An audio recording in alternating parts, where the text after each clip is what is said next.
All right, ladies and gentlemen, welcome to another live edition of the Global Reality right here on the Oracle Broadcasting Network. I'm your host, Josh Reeves. This is the Wednesday, May the 13th, 2009 edition of the broadcast. And we'll be live here with you for the next 4 hours as per usual. And, Wednesdays sometimes are a lot like Mondays. And we've got a lot of news today. We got a ton of news. We got a bunch of news I didn't get into yesterday. And I've got some news to get into today as well. So we'll get into a lot of news and information today on the broadcast, and be getting into some various topics as well today. I've got some audio clips I want to play, probably coming up and around in the second hour today, pertaining to a topic of discussion that happened yesterday on a radio program. Those of you that may have caught Lee Rogers' Live Free or Die radio program last night, which airs every Monday through Friday from 9 to midnight Central Standard Time right here on Oracle. May have heard my appearance on there. I was on that show for 3 hours last night with Lee discussing the Council for National Policy, my new film, The Secret Right, Volume 1. And it was a great show, so thanks to Lee for having me on tonight. In the second hour, I'll be on there for probably the duration of the show, probably for a good couple of hours at least. Coming up tonight, I'm going to be at, it starts at midnight Central Standard Time. I'll be on there the second hour, about 1 a.m. Central Standard Time. I'm going to be on the Midnight Rider program with Mike Chambers, my old buddy Mike, who gave me my first shot at radio. So I'm going to be on there with him tonight discussing the film and the CMP and all kinds of stuff. That's the thing about when me and Mike talk, you never know where it's going to go. So just quick updates there. We will have wide open phone lines for you today throughout the duration of the broadcast at 512-904-8014 and toll free internationally as well at 1-866-841-1065. Those are the numbers to get you up and on the air with us today. The link for the film is www.secretrightmovie.com. That's www.secretrightmovie.com. That is where you can order a copy of my newest documentary film, if you would like to do so. So there it is, and that is the web address where you can do that at. The chat room is also open today at oraclebroadcasting.com, and lots of chatters in there right now. People starting to file in for discussion. So there you go, and we'd like to see you all in the chat room as well today. So there you go. Right now, let's get into some news without any further ado today. It's amazing to me to still see the attempts at fear-mongering going on with the swine flu. Now, I know that people have, for the most part, at this point, become apathetic to it. But I think it's funny that there's still news that continues to come out, and people still continue to try to make this appear this is some sort of threat. But this is an interesting article here from Bloomberg.com. Swine flu may be human error. World Health Organization investigates claim. The World Health Organization is investigating a claim by an Australian researcher that the swine flu virus circling the globe may have been created as a result of human error. Really? Well, isn't that just wonderful? Now they're openly admitting, well, this could have been a human error. Our bad. Human error in my rear end. I guess if you call mixing this stuff together in a government laboratory, the Stage 5 bioweapons lab back in 2004, a human error, I guess that is, I guess it's all dependent upon your definition, isn't it?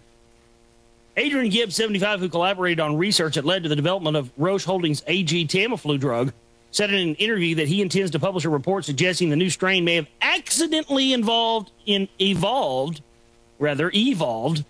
eggs scientists used to grow viruses and drug makers used to make vaccines. Oh, well, what happened was we were mixing this stuff together, and we were trying to make these vaccines, and, well, next thing you know, one thing led to another, and there it went, and we had this dang old man-bird pig thing here, and it got out, and a bunch of people got it, so, yeah, it just happens. But Gibbs said he came to his conclusion as a part of an effort to trace the virus's origins by analyzing its genetic blueprint. One of the simplest explanations is that it's a laboratory escape, Gibbs said in an interview with Bloomberg Television Day, but there are lots of others. The World Health Organization received the study last weekend and is reviewing it. Kiji Fukuda, the agency's assistant director of health, security, and environment, said in an interview May 11th, Gibbs, who has studied germ evolution for 4 decades, is one of the first scientists to analyze the genetic makeup of the virus. It was identified 3 weeks ago in Mexico and threatens to touch off the first flu pandemic since 1968. A virus that resulted from lab experimentation or vaccine production may indicate a greater need for security, Fukuda said. By pinpointing the source of the virus, scientists may also better understand the microbe's potential for spreading and causing illness. The sooner we get to grips with where it's from, the safer things might be, Gibbs said by phone from Canberra yesterday.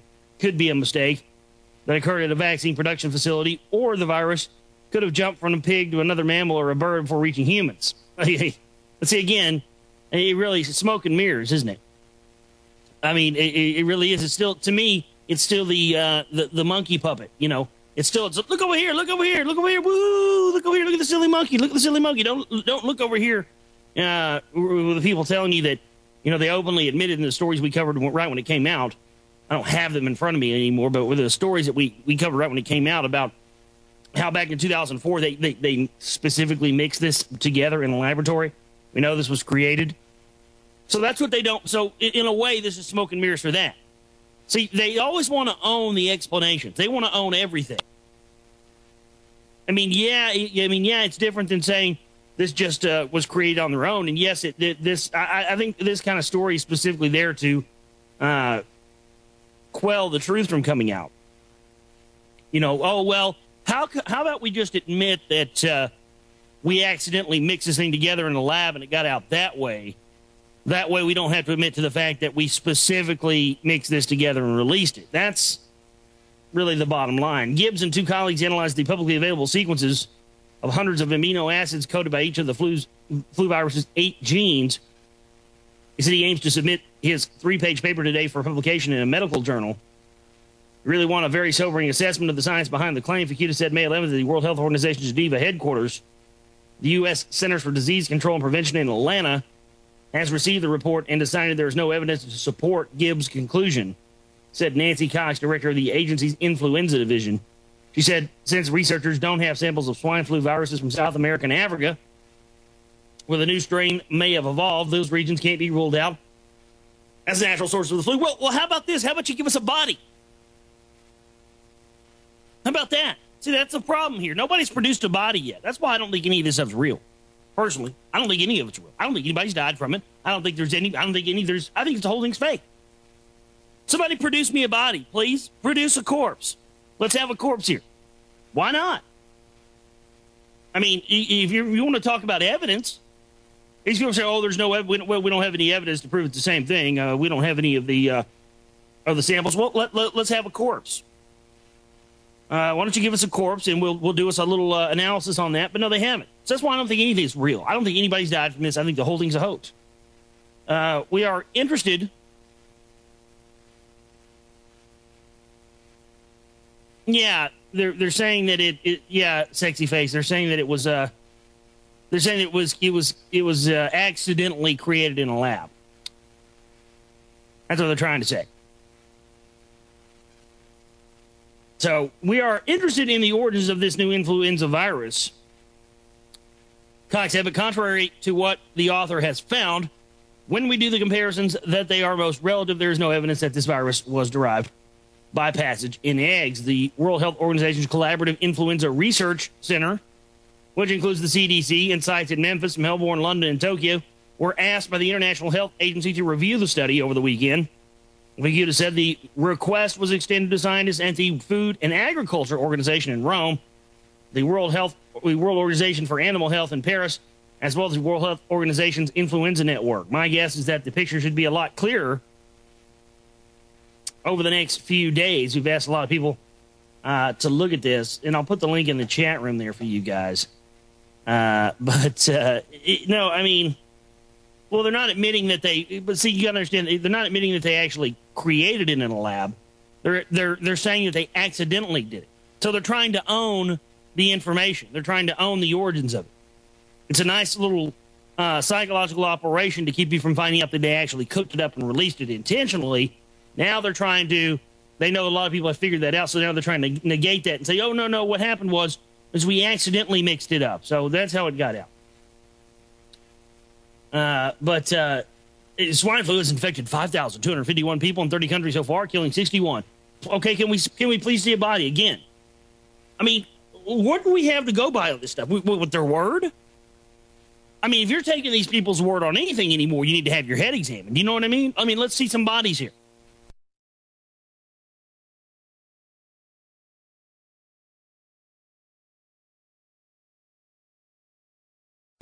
And that's really all there is to it. Well, what else? We have another one here. Here's another one on the fear-mongering front. So there's you have that. Now here's this one from MSNBC, where they say, now the swine flu is spreading too fast to count. The CDC says confirmed cases are only the tip of the iceberg. So now they're saying that it's even worse, and there are more cases than the confirmed cases that we have. Wow. That's a whole new level of fear-mongering, isn't it? Swine flu is spreading so far and fast in the U.S. that state officials may soon stop counting individual cases. A federal health official said on Monday the novel H1N1 virus accounted for 40% of flu viruses logged in the U.S. in the past week and helped propel an uptick in overall flu-like illnesses. Said Dr. Ann Shushat, a deputy director with the Federal Centers for Disease Control and Prevention. I mean, the cases we're confirming are the tip of the iceberg here. The CDC has confirmed more than 2,000 cases in 43 states. In Washington, D.C., with 94 hospitalizations with 3 deaths, another 700 cases are suspected. So another 700 are suspected. Now, wait a second. 2,000 cases. Now, how do you suspect that there are 700 more other people out there? I mean, doesn't that show you that they have, I mean, don't you have even less evidence of that? How can you, it's just like, remember how they did that for the first couple of weeks? They said that, 40-something or 50-something people had died in Mexico, and then they had to come back and say, well, no, actually, only 2 or 3 have died, but we suspect that 52 may have died. But yet they put that out there, and that was in every mainstream news article that came out, that 52 people had died, but only 3 had died. Because it took them a week before they came out and said, no, we suspect that. Well, how the hell can you suspect that 52 people have died? How can you suspect that 700 cases are reported? There may be another 700 cases. I mean, that's theory. These people are conspiracy theorists. They call us conspiracy theorists when we have documentation. We'll be like, hey, wait a second here. You guys admitted to this in your documents. Here it is. You guys openly admit you're setting up world government along socialist lines. Edward Mandel House, founder of the CFR. Hello? Oh, no, that's a conspiracy theory. But they'll say, well, we suspect that 50-something people may have died from this, but we've only confirmed 3. Well, we know that we've confirmed 2,000 cases of the dreaded swine flu. But we may know that it's another 700 may be suspected. Well, you're a conspiracy theorist.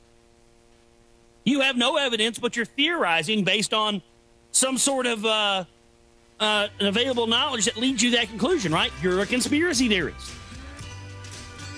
These people are the conspiracy theorists. This is where this comes from. Unbelievable. More on the other side, folks. This is Wednesday, isn't it? Wednesday edition of the Global Reality. Stay with us. Back here with you on the Global Reality on this Wednesday edition. What a friggin' day it is anymore. Wednesday edition right here on the Oracle Broadcasting Network. I'm your host, Josh Reeves. Thank you so much for being with us.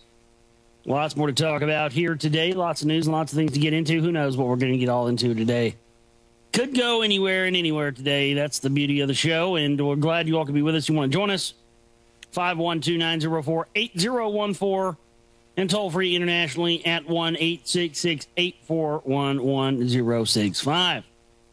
Now, we're going to get into something I want to talk about. We talked about this last night on the Lee Rogers program. We'll talk about it here again in just a bit. SecretRightMovie.com is the website if you'd like to get a copy of the newest documentary film. Secret Right Volume 1, detailing the Council for National Policy, the Knights of Malta, and the secretive elements of the American right wing and the phony political spectrum. That's how you can do it. And also, The Global Reality, that's www.theglobalreality.com, and myspace.com/Global Reality Show. That's myspace.com/Global Reality Show. And we have a no snake oil fund up there now. If you'd like to make a donation to keep us from having to have snake oil sponsors up on the show, so we can do more and continue to put out films and the rest of it. But yesterday during the show, somebody had come in and said that over the past several days, people have been calling into the Alex Jones program asking about the Council for National Policy. And we have some clips of that I'd like to play for you. And boy, I tell you what, some of this stuff is just, it's so ridiculous. The things that he says in his attempts to try to negate the group. I want you to listen to how many times he contradicts himself. I mean, he'll say, I don't believe in the false left-right paradigm, but, the Council for National Policy is phony right-wingers. They're not the real right-wingers. Okay, wait a second. Now, either you believe in a false left-right paradigm or you don't. Because if you say that there's phony right-wingers and these guys are phony right-wingers, they're not the real right-wingers. The real right-wingers aren't these guys. And that implies you believe in the false left-right paradigm because you believe that there are phonies and real ones, when they're all freaking phonies. That's the whole thing here. Then he says that people who are talking about this group focus on one group, and they focus on just one group and nothing else. Now, wait a second. All you do is focus on the Bilderberg group and the CFR, and in the same breath where he says all people do is focus on one group, he says, and the CFR runs everything. Well, that's focusing on one group right there. Then he says, these people are trying to keep people in the false left-right paradigm. They're trying to debate us on left and right, so that's why they're exposing this group. And then he wait a second. Now, if you expose the Bilderberg group and the CFR, that's the left. We're trying to expose the whole thing here. Exposing the New World Order doesn't have a damn thing to do with left or right. It has to do with exposing the whole big picture of these people. Left, right, center, it doesn't matter. They're just another end. Yes, we know it's a false left-right paradigm. Yes, we know that. I explained that in the film. So I think that this guy is exposing himself more and more. And he says it so that people have been calling him, saying that he's a CMP member, which I think is funny. He certainly is associated with a lot of them. I don't think he is a CMP member. I guess he could be. Anything's possible. I don't think he is personally from the stuff I've looked at, but I do think it's interesting. He's had all these Jesuits and all these Knights of Malta people and all these CMP members on his show through the years. He's definitely a friend of the John Birch Society. That alone is a suspect. But I just think I just think his attitude, his tone, he sounds pissed scared. I think that he's trying to really neutralize the information because, well, a lot of his buddies are in this group, a lot of his good buddies and friends. So it's in his best interest to neutralize it. But let's listen to some of these clips of this clown, and I'll have a good laugh out of it today. Let me see. Here it is. Here's the first one. We're going to play two. Here's one. Let's play this now. Well, I've been trying on my search engines. But I do have a question, though. What do you know about the Council of National Policy? We had, what's his name? What's that professor? I've had him on like 20 times over the years. But you bring it up, and so I forget his name. What is his name? Oh, man, he wrote The Politics of Heroin. It'll pop in my head in a second.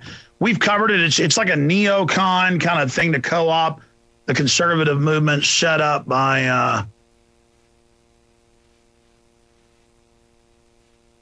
a neocon thing to co-opt the conservative movement. That's a first. Considering that it wasn't set up to co-opt a damn thing, it was set up wholeheartedly by people who, with the intent of creating movements from having any of this stuff. I mean, give me a flipping break here. Anybody, a kindergartner with a search engine in 2.5 seconds could find out that that's not what the group was set up for. Give me a flipping break. Let's get back into this clip. Set up by some of the folks, the Hunt brothers. And, well, you just popped to me, or who? No, that's not. It's a professor I have on. I'm having one of those moments where I can't remember names, and it happens to me sometimes. But I've gotten a lot of emails about that. So last time I had that professor on, I asked him about it. Because people said that he's saying it's the most powerful group. And a lot of people get obsessed with left-wing, right-wing, Catholic, Protestant, on and on and on. The globalists have tried to infiltrate and take over every major group. That's why you just have to move forward with liberty and freedom and a culture of liberty and freedom. But you can tell us about it. What do you know about it? Well, I just know that it's another one of those roundtable groups, I believe. Membership only by other members that bring you in. And they do have a lot of ties throughout the world. I've been doing a little bit. I've only done a little research because I've been working on the book Tragedy and Hope. And so all the things that you and Hara Watson were talking about, pretty much they wanted to do back then, except that they wanted Hitler not to go to war. They just wanted to do it by stealth and negotiation. Yeah, and so that's why they went ahead and took the Nazis in and put them into their stealth mode. Listen, I appreciate your call. It is driving me crazy. What is the name? He didn't write Politics of Heroin. That's another author. What did he write? He's a 9/11 truther. Oh, man, I can't stand it when I can't remember somebody's basic name. Be like I couldn't remember Jim Mars's name. He's written about it. I don't know. Anyways, let's go ahead and take another call here. Let's talk to... All right, so there's that. I remember the name of Peter Dale Scott, who we had on the show a month ago. And number one, Peter Dale Scott did not write the Politics of Heroin. Number two, he also is not a 9/11 truther. Peter Dale Scott will tell you that he believes that the official story and then Al Qaeda did. And there's a reason why Peter Dale Scott says that. It's because he knows as well as you and I know who creates these conspiratorial movements. So he won't come out publicly about it, even though he knows the truth about it. And the reason that is he doesn't want to be associated with these CMP types, because even though he won't go on your show and say, yeah, the Patriot movement is controlled by the CMP, he knows. Peter Dale Scott knows. He's a former Canadian diplomat. He knows. He's a smart guy, professor. And so co-opting groups, these are fake right-wingers, and people get obsessed with the different groups, and we just need to push forward with a culture of freedom and liberty. Wait a second. You made a film about Barack Obama, and half of the goddamn film is about the Bilderberg Group. How are you going to sit here and tell me that you don't obsess on individual groups and you just move forward with a culture of freedom and liberty? Don't worry about the groups. Don't worry about the groups unless I tell you to worry about the groups, is what he's saying to you and to his freaking audience, because he thinks they're all idiots. That's what I can't stand. Regardless of the lies in this, I can't stand the fact that he would talk to his audience in this way and assume that everybody is that stupid. I get into it with audience members and stuff, and we have conversations over information, but you know what? It's about information. But if I try to talk down to people the way he talks down to people and assume that they're idiots by saying, oh, well, we don't focus on left or right. Oh, you don't? Mr. Go out and vote for Ron Paul. Mr. Okay, Ron Paul's not in the running, so go out and vote for Chuck Baldwin. Mr. I'm a paleo conservative. He is a right-winger. He does believe in the false left-right paradigm, but he talks out of the side of his mouth and tells you he doesn't. He is a God-forsaken liar, and that's all he is. Do we got this other clip? Yeah, let's play this other clip of this whatever you want to call him now. Here it is. Listen to this one. This one's a good one. This one's rich. Well, I maybe had to play this one twice. Pay attention to this one. Well, I've been trying in my search engines. But I do have a question. All right, George, Steve, Josh, and others, I'm going to get to you in a moment. I have looked more into this Council for National Policy because I keep getting emails and calls about it, and people saying, I've heard your part of it, or I've heard Ron Paul's part of it, or I've heard this guy's part of it, that guy's part of it. So I knew I'd heard of it before in association with Blackwater from some professors and people we'd had on. And so I went and looked it up. It's kind of like a junior CFR. They have lots of these things that have Robert's Rules or wherever, where you don't talk about what goes on in the meeting. And I went and looked at it. It's something from the 80s where, they went out and co-opted the preachers and went out and co-opted talk show hosts and went out and co-opted, Oliver North was involved and all of these people. And then when I look at the list of people that were involved in this, I know most of them have even come out and, this was the 80s. It's easy in 2009 to go, look at this group. They were being funded by the Hunt brothers and they wanted to bring back, right-wing Bill of Rights Constitution and Hillary's giving speeches about it. I discovered that was what her whole vast right-wing conspiracy was about. And of course, there's Wait. They wanted to bring back Bill of Rights Constitution. How does he slide that in there? Well, they were funded by the Hunt oil family, and they want to bring back the Bill of Rights and Constitution. Wait a second. They want to bring back the Bill of Rights and Constitution? I don't think so, Mr. Jones. These are severe and major war hawks who are made up of the military-industrial complex and religions. I don't think that they're upstanding for the Bill of Rights and Constitution, ladies and gentlemen. This is unbelievable. No, he hasn't seen the film yet. There's no way he could have. But we're going to play this twice. I mean, a junior CFR. Give me a flipping break. They said that they were started to be a right-wing counterpart to the CFR. When they have people they have at least, 10 members that are CFR members as well in the group. I guess Mr. Jones didn't find that in his research. Anyway, let's play some more of this. There's a vast right-wing conspiracy. That's the phony right-wing co-opting, conservatives in this country. The phony right-wing co-opting conservatives in this country. Okay, now, you heard him say that. Now, in a minute, he's going to tell you that he doesn't believe in the left, false left right paradigm, and that people who expose the CMP are trying to make people fight between left and right. Now, he just told you that these are fake right-wingers trying to co-opt the right wing. So which one is it, Jones? Are the left and right phony, or are there real right-wingers and phony right-wingers? You tell me, because you contradict yourself about 18 times in this thing. And you hear his voice cracking. This guy's pissed scared. His buddies are putting the heat down on him. And this is due to our work and the fact that we've been exposing this group. I haven't even done this to even expose Alex Jones. The only question I've ever asked is why in the hell will you continue to have these people on your show and not question it? And that alone, by my estimation, exposes him for that fact alone. Let's play more here.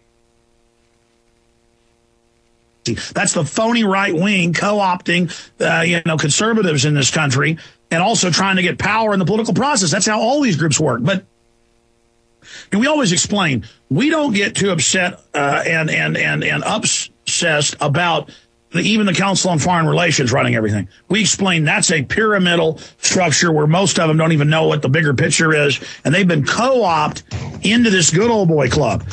Trilateral Commission's a lot smaller. It's pretty much all insiders. Bilderberg, total insiders.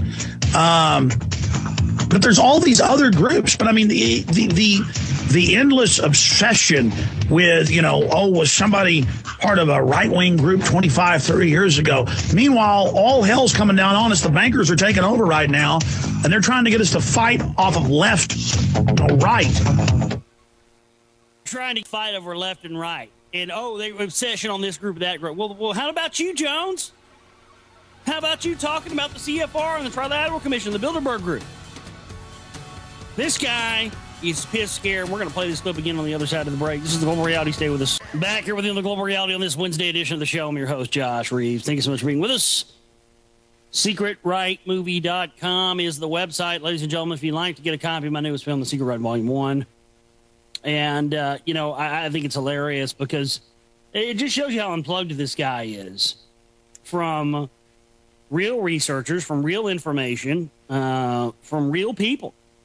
Because the fact of the matter is, folks, what we've effectively done with our work, with the research into the Council for National Policy, and is what we've done is we've got people who are really interested in information, who aren't just interested in following what one person says or one host says or one filmmaker says.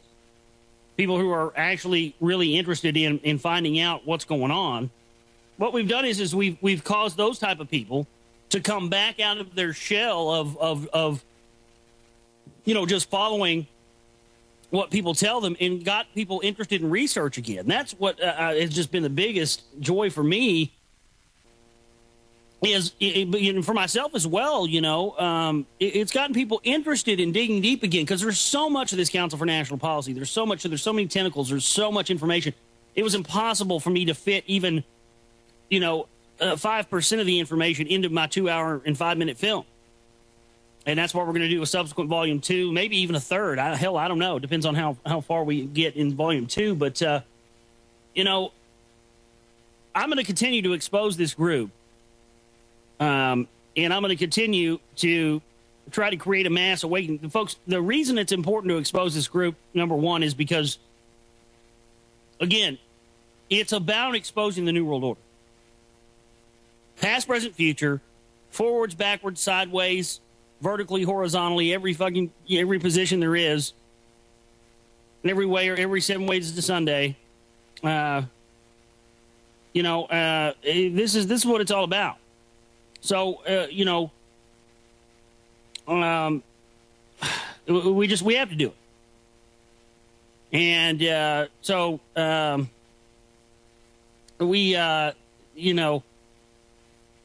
no, I said friggin'. I just slipped up there. I said friggin'. Was an accident. I said friggin'. But we have to here. That's the whole thing, folks. Is that this is about this is about exposing it, and I think that anybody that tries to neutralize the information doesn't want you to have the whole picture. Let's play this clip one more time of this clown.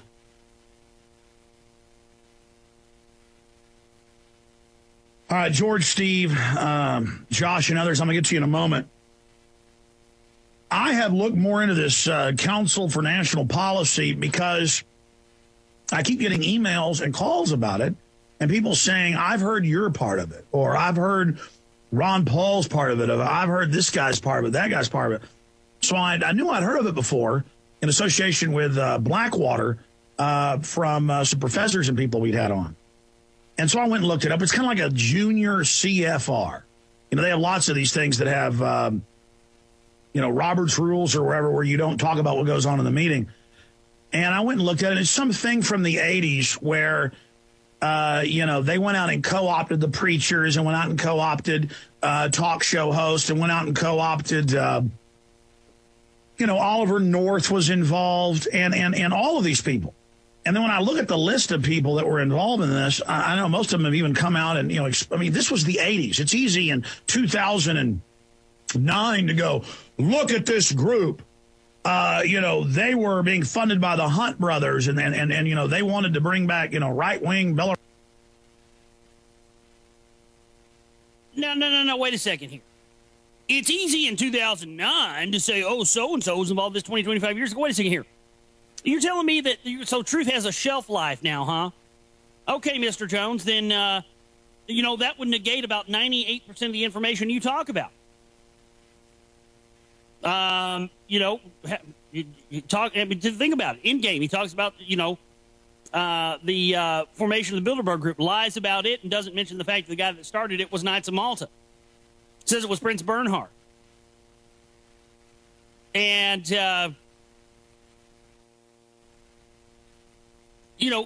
what else?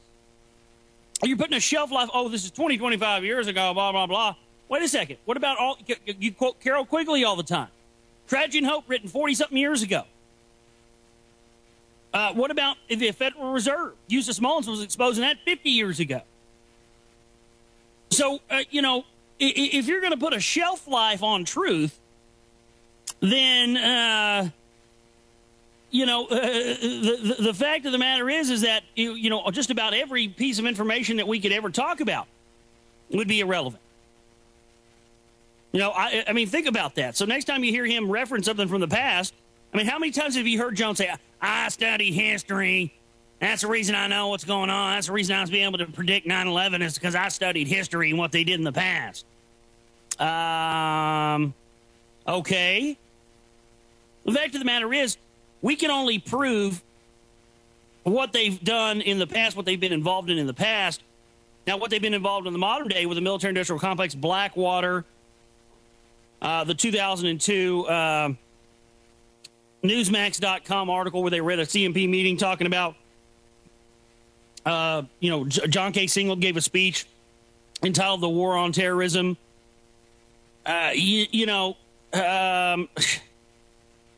So, I mean, we're putting a shelf life on this. And then he tries to say that they wanted to bring back the Bill of Rights and Constitution. That right there. There's two things in there that I keyed in on that is suspect to me. Number one, these are the two things I think where he exposed himself the most, besides where he's contradicting himself. Number one, where he says they co-opted talk show hosts. Now, that's number one. I don't have any evidence that I've ever seen that they ever co-opted any talk show hosts. That's number one. I think he's subconsciously exposing himself right there. Number two, he says he wanted to bring back the Bill of Rights and Constitution. That's defending them, folks, because that's what these people claim. They claim they're there for freedom and liberty. They claim they're on your side, but they're there to keep you from ever finding out the connections of the priest class, the Vatican, the Jesuits, the Knights of Malta, and the rest of it. So that's two key things right there that I think he exposes himself on. Let's get through this clip one more time. They were being funded by the Hunt brothers, and they wanted to bring back, right-wing Bill of Rights, Constitution, and Hillary's given speeches about it, I discovered. That was what her whole vast right-wing conspiracy was about. And, of course, there's a vast right-wing conspiracy. That's the phony right-wing co-opting, conservatives in this country and also trying to get power in the political process. That's how all these groups work. But and we always explain, we don't get too upset and obsessed about even the Council on Foreign Relations running everything. We explain that's a pyramidal structure where most of them don't even know what the bigger picture is, and they've been co-opted into this good old boy club. Trilateral Commission's a lot smaller. It's pretty much all insiders. Bilderberg, total insiders.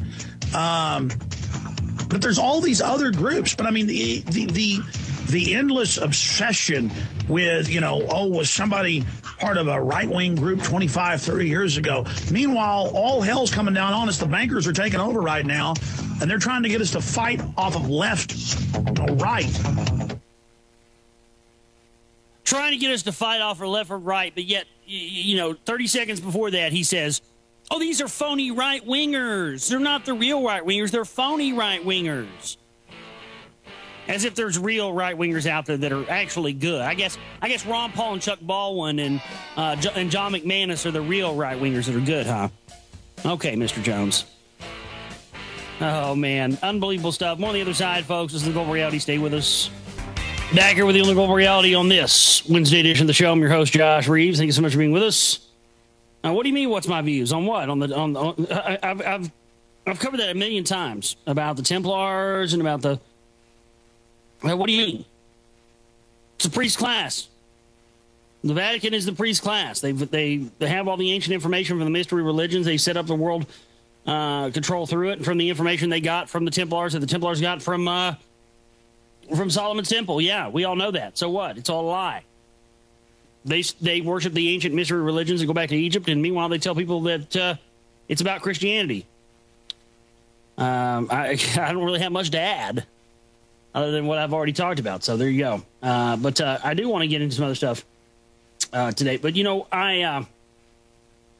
I find it very interesting. Right as my film is being released and it's shipping out to people, I find it very interesting that all of a sudden now, after we talked about it for months and months and months, for almost 2 years, we've talked about the Council for National Policy.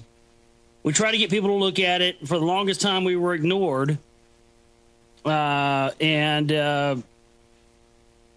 now that people are waking up to it, and now that people are figuring out what's going on, all of a sudden, here comes the damage control teams.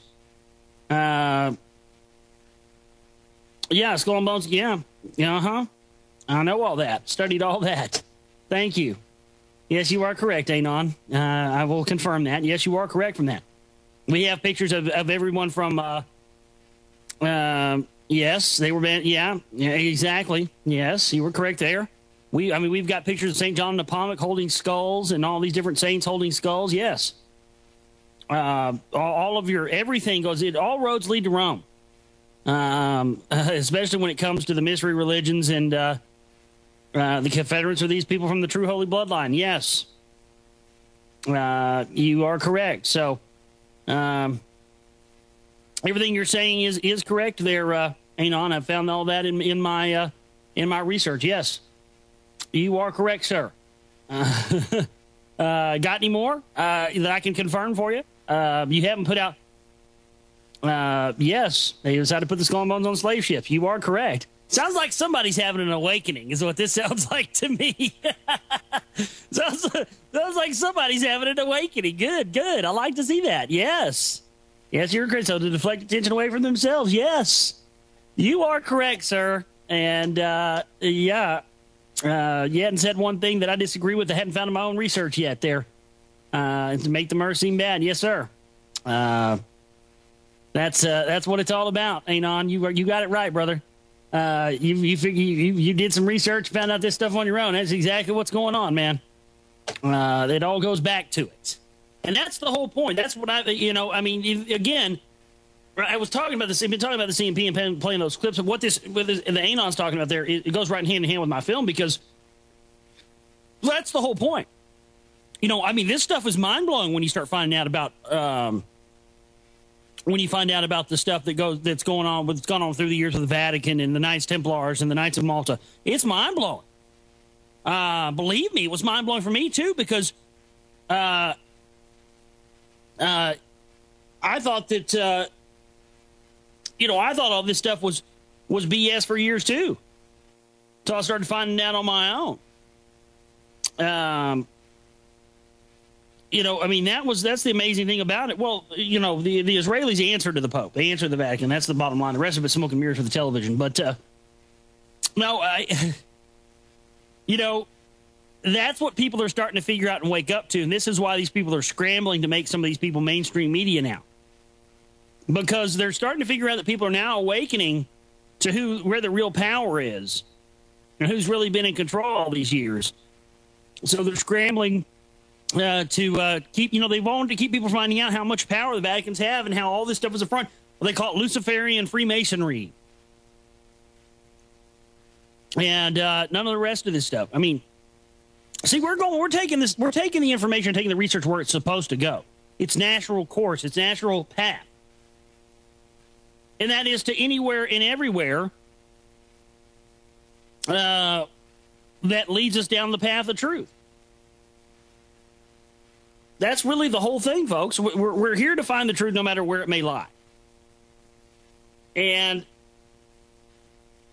I find it interesting that, again, this has been the goal of the John Birch Society from the very beginning. We're going to come back in the third hour, talk about the John Birch Society. This has been the goal from the very beginning, was to keep people from in a state of arrested development, to keep people in a box, and to keep people from ever finding out who the true power is. And when people start getting close to where the true power is, their job is to put out this information and to deflect away from getting closer to that truth. And that's exactly what Alex Jones did in those clips we played.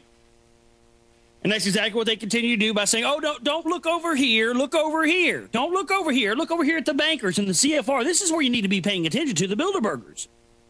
Don't look over here at the military-industrial complex. Don't look at the people that are working on behalf of the Vatican. Don't think about the fact that most of your Supreme Court justices in this country are Opus Dei members. Don't look into that. Don't look into the fact that, the guy's had Hutton Gibson on his show. He's an admitted friend of the Gibson family. Hutton Gibson is Mel Gibson's father. Hutton Gibson is a former Jesuit priest. He had John McManus on his show not too long ago. Jesuit trained. He worked for the Pat Buchanan campaign. Jesuit trained. Do I need to continue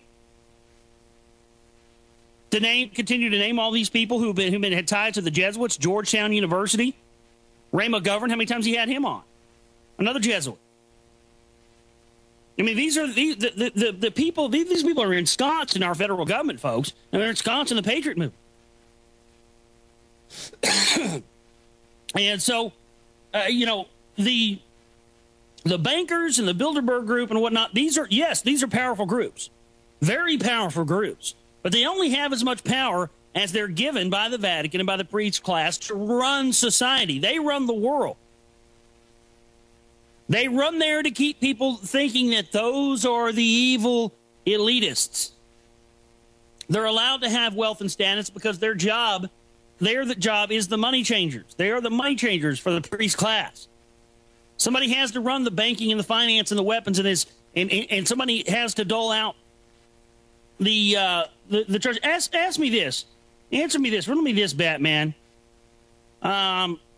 How come nobody's ever addressed these two pictures? I'm going to put two pictures in the chat room for you. And if you have any doubt, now look at this. You want to talk about nonpartisan? Look at these two pictures I got for you right here. You got Laura Bush, George W. Bush, Condoleezza Rice, and Nancy Pelosi. You want to talk about crossing party lines? And look at the face on that evil bastard right there. Oh, my goodness. Kiss it, bitch, kiss it. Kiss it. God. Whoa, look at that demon. Look at that demon. That is a freaking demon. Man, oh, man. Boy, I tell you, that is...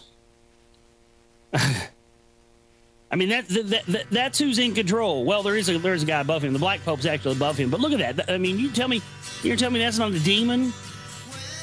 Man, oh, man. Third hour in the corner. We're talking about the John Birch Society and more of these connections. This is the Global Reality. Stay with us. Back here with you, third hour, ladies and gentlemen, of this Wednesday edition of the Global Reality. I'm your host, Josh Reeves. Thank you for being with us. SecretRightMovie.com is where you can order your copy of my newest film, The Secret Right, exposing the Council for National Policy, these phony patriots and all these other losers. Knights of Malta, the Jesuits. We tell you about what what really is in the Bohemian Grove. And no, it's not friggin' Moloch. I'm so glad we're squashing that forever. Moloch. And then the guy tries to claim, oh, that was just an accident that I called it Moloch. I messed up. Yeah. When anybody with 2 seconds of research will find out that's Minerva. Yeah, it was just a convenient mess up, wasn't it, Jones? The guy that prides himself on his research and everything else. Give me a break. And the guy did three different cuts of the Bohemian Grove movie, but still left that in there. You would have thought by the third cut. Hell, he even did a new cut of it a few years ago with new information in it. Give me a break. It was not a mistake. It was intentional. And he didn't even cover St. John and Nepomuk. The Jesuit statue in there that tells people to keep their mouths shut. It was the patron saint of the Bohemian Grove. Give me a flipping break. But you know what? It does feel better to me now than it felt a year ago. A year ago, I was pretty much a lone wolf in this whole thing. Yes, Minerva, the Roman goddess of industry, music, religion. Yeah, that's what the owl is. It represents Minerva. Get my new film, Secret Right, and you can find out. We detail that. That's why she's on top of Capitol buildings and all the rest of this stuff. But we're going to get into some stuff on the JBS here in just a second. But SecretRightMovie.com is where you can order a copy of the film at, as well as theglobalreality.com. We have a donate button there. And we also have myspace.com/Global Reality Show. If you'd like to make a donation to the broadcast, to what I do here with my show with the films, and we're planning on doing some other stuff as well. About 4 films I want to get out. I want to try to have an event for the release for the film. If you want to do that, we have a no snake oil donation box at myspace.com/Global Reality Show to keep us from having to bring on sponsors. That's what I like about the show. We're able to do a 4-hour show in this time slot and able to do it without having to have, infomercials, 30-minute infomercials from sponsors and stuff. And I want to keep it that way. So that's why your support is vitally necessary. Your donations are vitally necessary to keep us from having to have on these sponsors and these infomercials. That's really what it's about.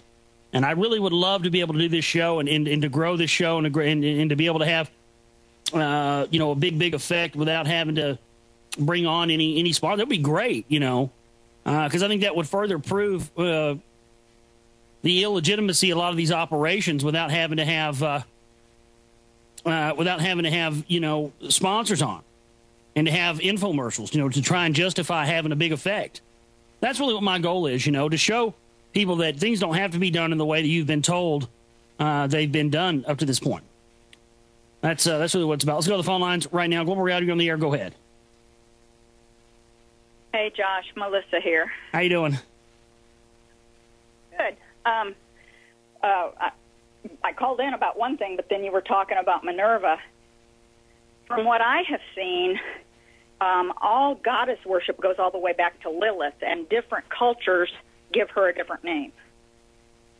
And Lilith, from some of the studies I've done, actually was Cain's sister and wife. Yeah. It goes all the way back to Samaria. Yeah, and Lilith was also seen with owls as well. So Lilith and Minerva, and also what's the other one? Athena, are all three interchangeable. And Diana of Ephesus, and they're all the same demonic entity who keeps showing up. It's different incarnations of the same thing. It's the same thing with a lot of these goddesses and the gods, and of course, like Enki. You have Ea, you have Enki, you have Zeus. Enki and Zeus are the same thing. You have the Trinity, the Tripantheon, and sometimes it's Isis, Osiris, Horus. In Israel, it's Isis, Amun Ra, Elohim. So it's always the Trinity. It just has different incarnations. It's kind of like in Buddhism, you have different Buddhas that incarnate, that represent different things in times in which they incarnate. It's just they have different names at that particular moment in which they're incarnating on Earth. Which I would go farther and say, even though people have already prejudged me, Jesus, the Son of God, or God the Son, it would be God the Father, God the Son, and God the Holy Ghost of the so-called Christian religion. That's another one of those false trinities. Mm-hmm. So, because I don't agree with the Trinity doctrine at all. But the reason I really called, you're talking about, have you ever heard of a guy named John Taylor Gatto? Yes, I have. Okay. I get this. I haven't looked into who he is or where he was educated, but he might be Georgetown, he might be Jesuit, I don't know. But I heard him on a show a long time ago talking about his book that he wrote called The Underground History of American Education. And he mentioned something at the time about a book that he had quoted from.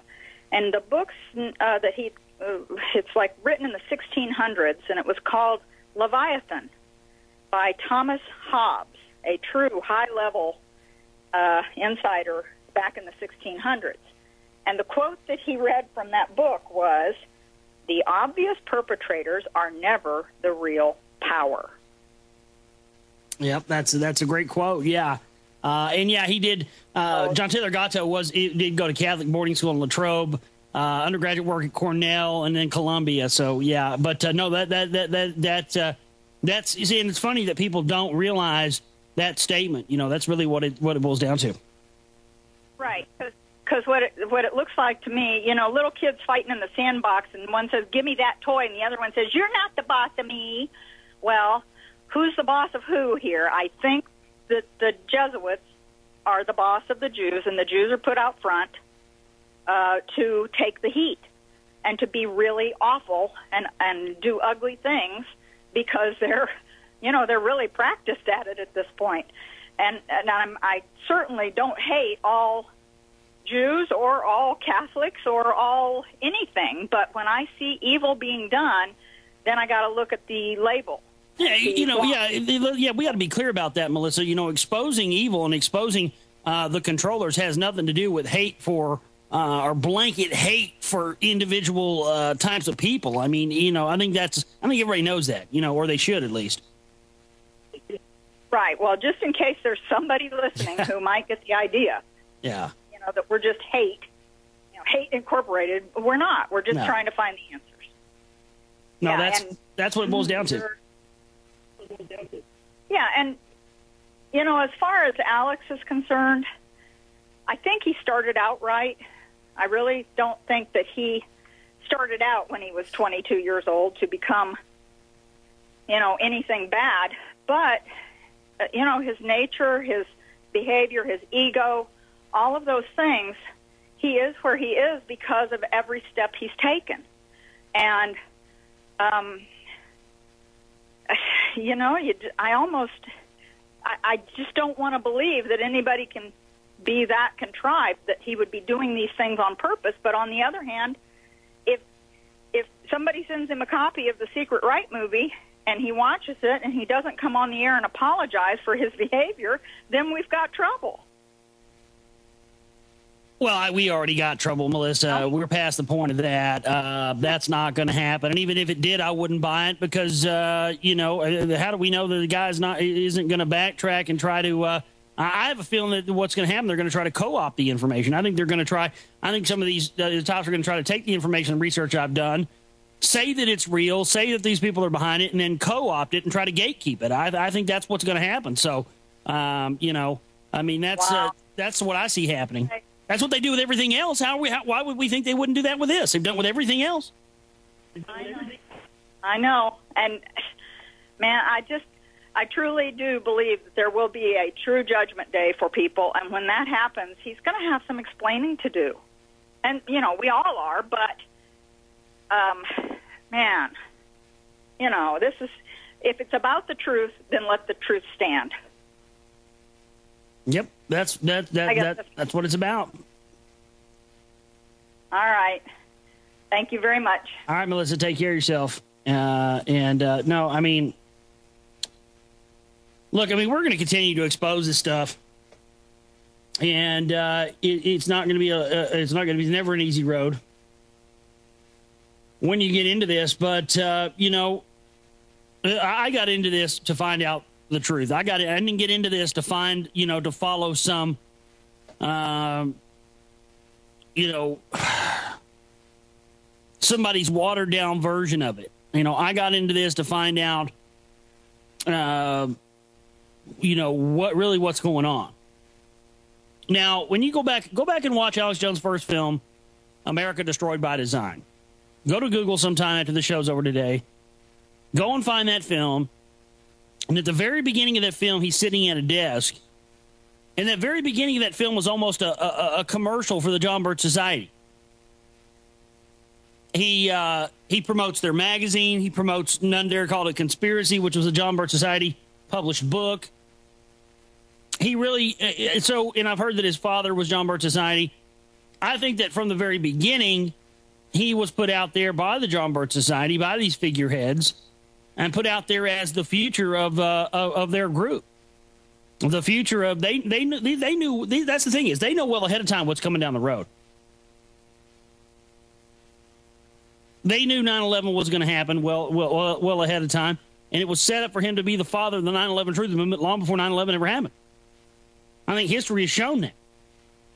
But let's talk about the John Birch Society now. With the onset of the McCarthy era 50 years ago, any perceived threat to U.S. sovereignty from the British Round Table and its American branch shifted to an obsession with the Soviet Union. Ray Cohn was legal counsel to Senator Joseph McCarthy during the anti-communist Senate investigations in the 1950s, would later become a member of the John Birch Society and a principal figure in the JBS intelligence gathering operation. The Western Goals Foundation, out of the latter emerged the core group, which in 1981 formed the present Council for National Policy, a consortium of high-level political, corporate, and evangelical leaders, which is the primary coordinating body and the funding conduit for the Christian Right Project. Joe, JBS means the Jesuit Bush Society. That's what it means. But Sarah Diamond's book, Roads to Dominion, Right-Wing Movements and Political Power in the United States, notes that before and after the formation of the John Birch Society, corporations played a major role in rallying the public to the anti-communist cause. In 1947, the Taft-Hartley Act granted corporations the right to distribute literature to counter labor union organizing, a movement that they blamed on the communists. To reduce the cost of producing and distributing anti-communist materials, corporations turned to nonprofit organizations such as the JBS. By 1963, corporations were spending an estimated $25 million per year on anti-communist literature. Some corporations circulated print and audio-visual materials produced by the Jesuit Bulsh Society, the JBS, and other corporations produced their own in-house literature. By the early 1960s, the Nation magazine reported that there was a minimum of 6,600 corporate finance anti-communist broadcasts carried by more than 1,300 radio and television stations, and a total annual budget of about $20 million. Leading sponsors included Texas oil billionaire H.L. Hunt and Howard J. Pugh of Sun Oil.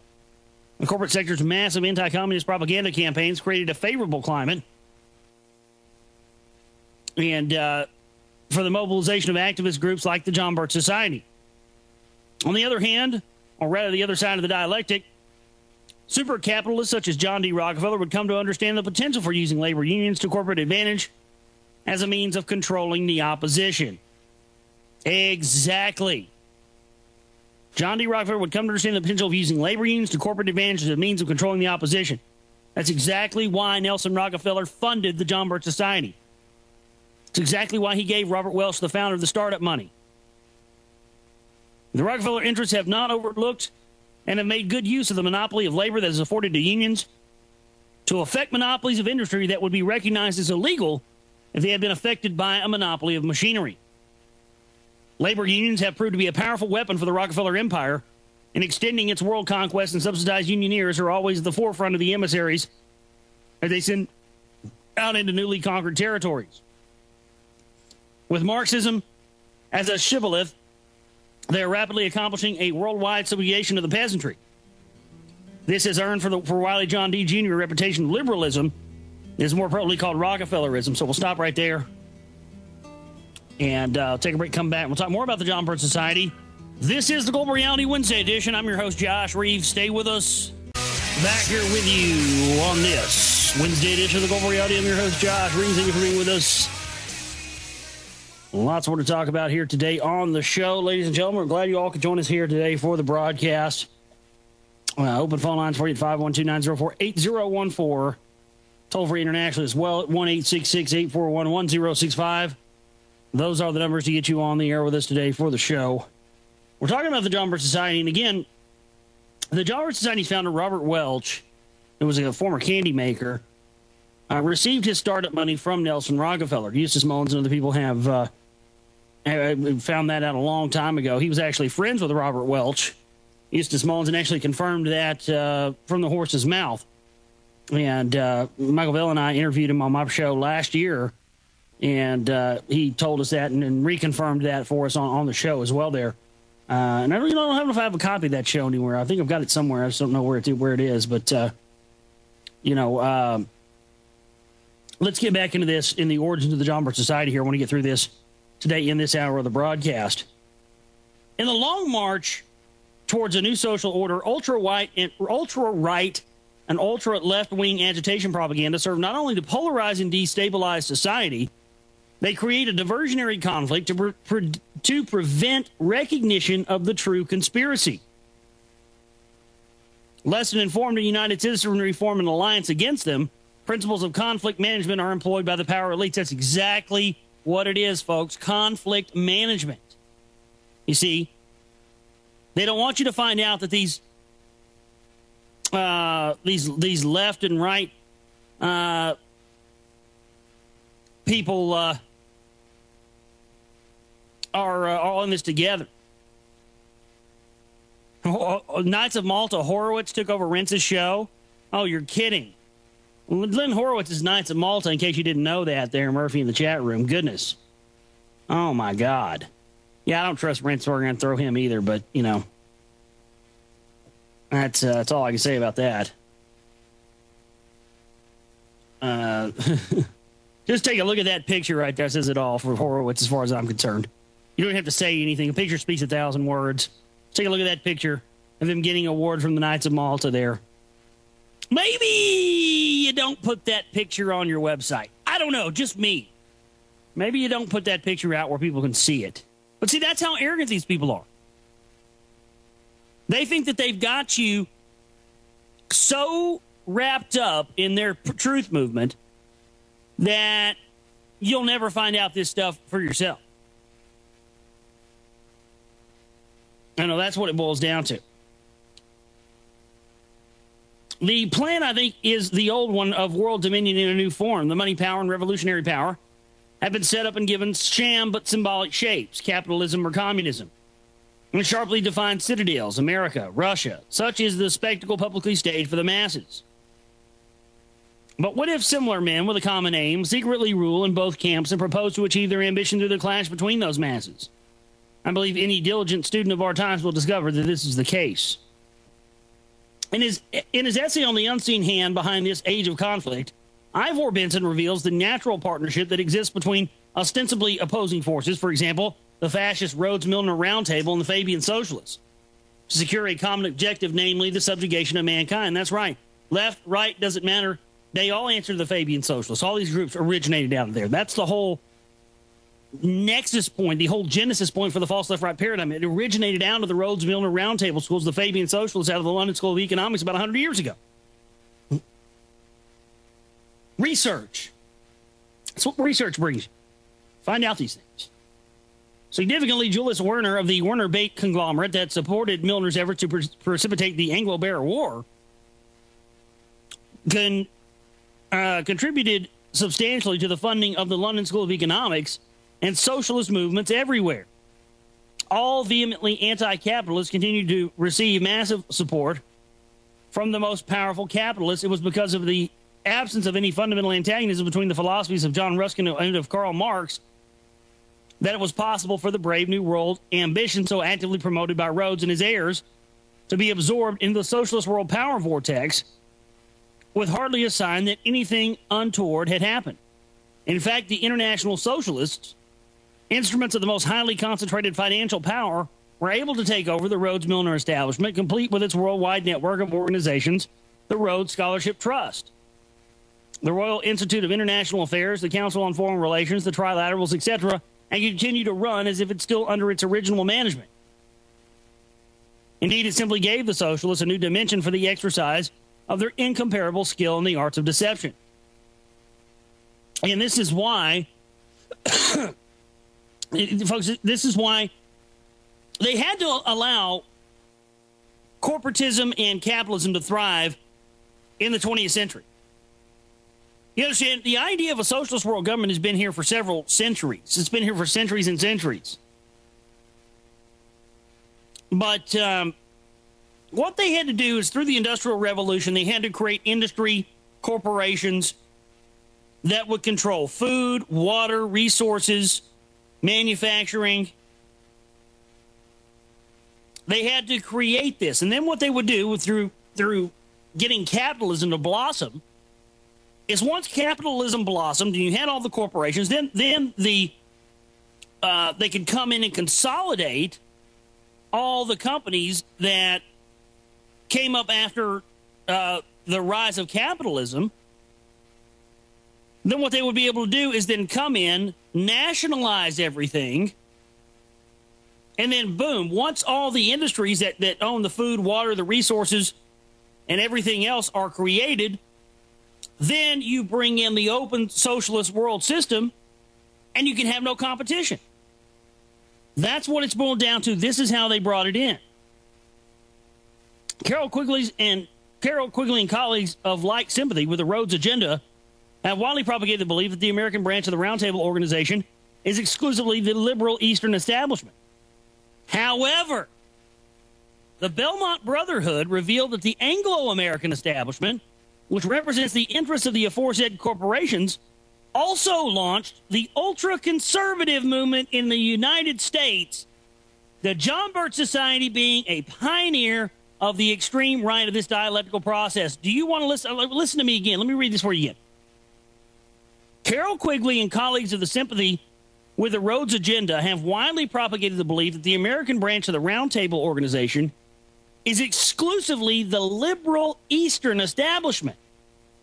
However, The Belmont Brotherhood revealed that the Anglo-American establishment, which represents the interests of the aforesaid corporations, also launched the ultra-conservative movement in the United States, the John Birch Society being a pioneer of extreme right of this dialectical process. So, we have the John Birch Society telling us that Carol Quigley and the rest were the enemy for years. They've been working hand in hand with them.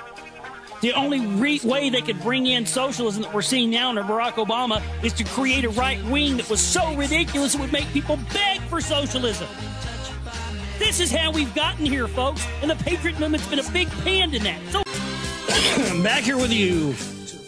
Wednesday edition of the Global Reality. I'm your host, Josh Reeves. Thank you for being with us. I'll tell you what. I've just lately, I've more and more figured this out and looked at this stuff and gone, wait a second. Unbelievable that you would have.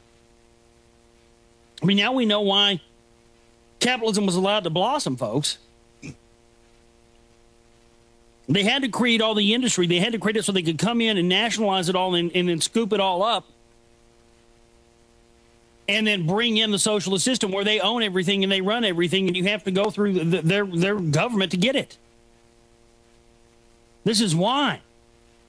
And this is why they've created the whole conservative movement, the new conservatives. They had to create people that were so ridiculous, people like Tim LaHaye and Jerry Falwell and Hagee. This is why they created people that are, the conspiracy theorists, the extremists, these crazy people that yell and scream. This is why they have things like the teabag parties. This is why they had to have this stuff, folks, so that the right wing would seem so ridiculous and so extreme and so outlandish that people would go running, begging and screaming for the leftist socialists. And my God, folks, we walked right into their plan and we did exactly that. Barack Obama signifies what happens when you can make one end of the phony political spectrum so ridiculous that people would go begging for the other side, begging for it. And they've done it to us.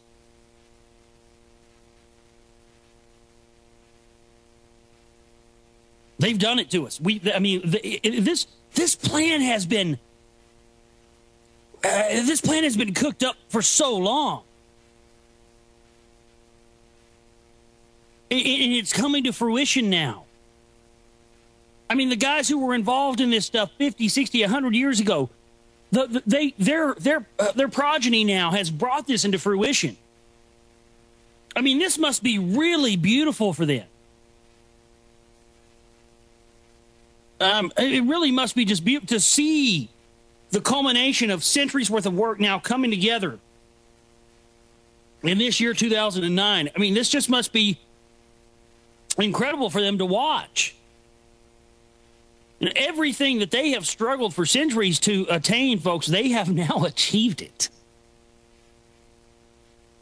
And we're, as Karl Rove said a few years ago, they create the reality. We're nothing more than helpless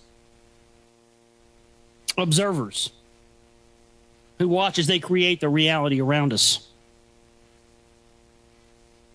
It's unbelievable, man. This stuff with the JBS and how they create this, Carol Quigley and they created the Belmont Brotherhood. They also launched the ultra-conservative movement in the United States, being a pioneer of the extreme right and the dialectical process to keep people in that left-right dialectic. They had to have an extreme right dialectic, folks, to bring in the extreme left socialists. This has been the dream. This is why they called it the dream of Cecil Rhodes. The Cecil Rhodes Roundtable, the Fabian Socialists. You know what one of their incarnations was called? It was called the dream of Cecil Rhodes. Ladies and gentlemen, you are seeing the dream of Cecil Rhodes unfold before your very eyes right now. Go turn on the TV and listen to your president speak. And with every word that comes out of his mouth, you will hear the dream of Cecil Rhodes. Produced in 1977 by a group of former high-ranking JBS members, the Belmont Brotherhood refers to the National Council at Belmont, Massachusetts, where JBS national headquarters was originally located. Various sources cited therein document that early members of the John Birch Society were also members of the liberal establishment they pretend to oppose, and represented in great measure the corporate interests of America, which are advanced by the oaths of loyalty to one another in a secret brotherhood, organized Freemasonry. The 12-page report concluded with a perspective observation that the John Birch Society represents the most diabolical form of the Illuminati conspiracy. You may object. Look at all the great things founder Robert Welch has done. He exposed the Illuminati. Baloney. The Illuminati was merely a branch of the conspiracy. How can one attack the Illuminati without attacking the diabolical power behind it? Welch has provided the most valuable service of all time to the conspiracy. He founded an organization to neutralize millions of Americans from discovering what the true power behind the Illuminati really was. And we can see that Mason chose an extremely clever man to do the job. Welch, with the help of the Belmont Brotherhood, played his role very effectively. That's exactly what they did, folks, and they continue to do it now through Alex Jones and others. They found an organization which would neutralize millions of Americans from ever discovering the true power behind the New World Order. And they've done it. This was their whole goal. And the Patriot Movement has been an extension of the John Birch Society from the very beginning.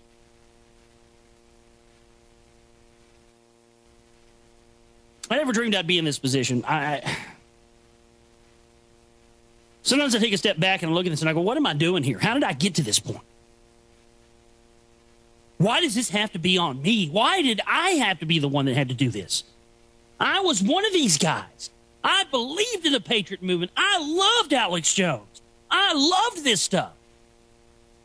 I thought I was standing up for America and standing up for the Constitution and standing up for the Bill of Rights and doing what was right. And I believed it. And I was behind it, man. And it was a heartbreaking thing for me to have to step up to the plate and become a man and realize that, oh my God, I bought a lie. I became a lie. I lived a lie.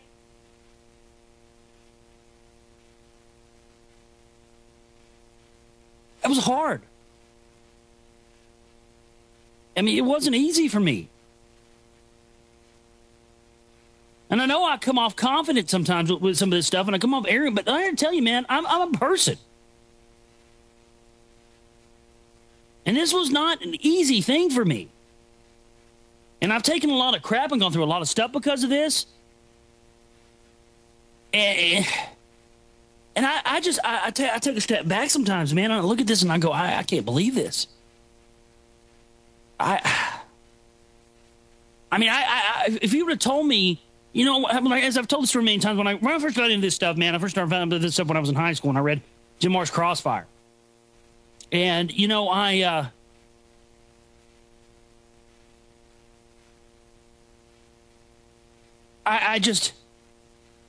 never dreamed I'd be here at this point where now we're really starting to find out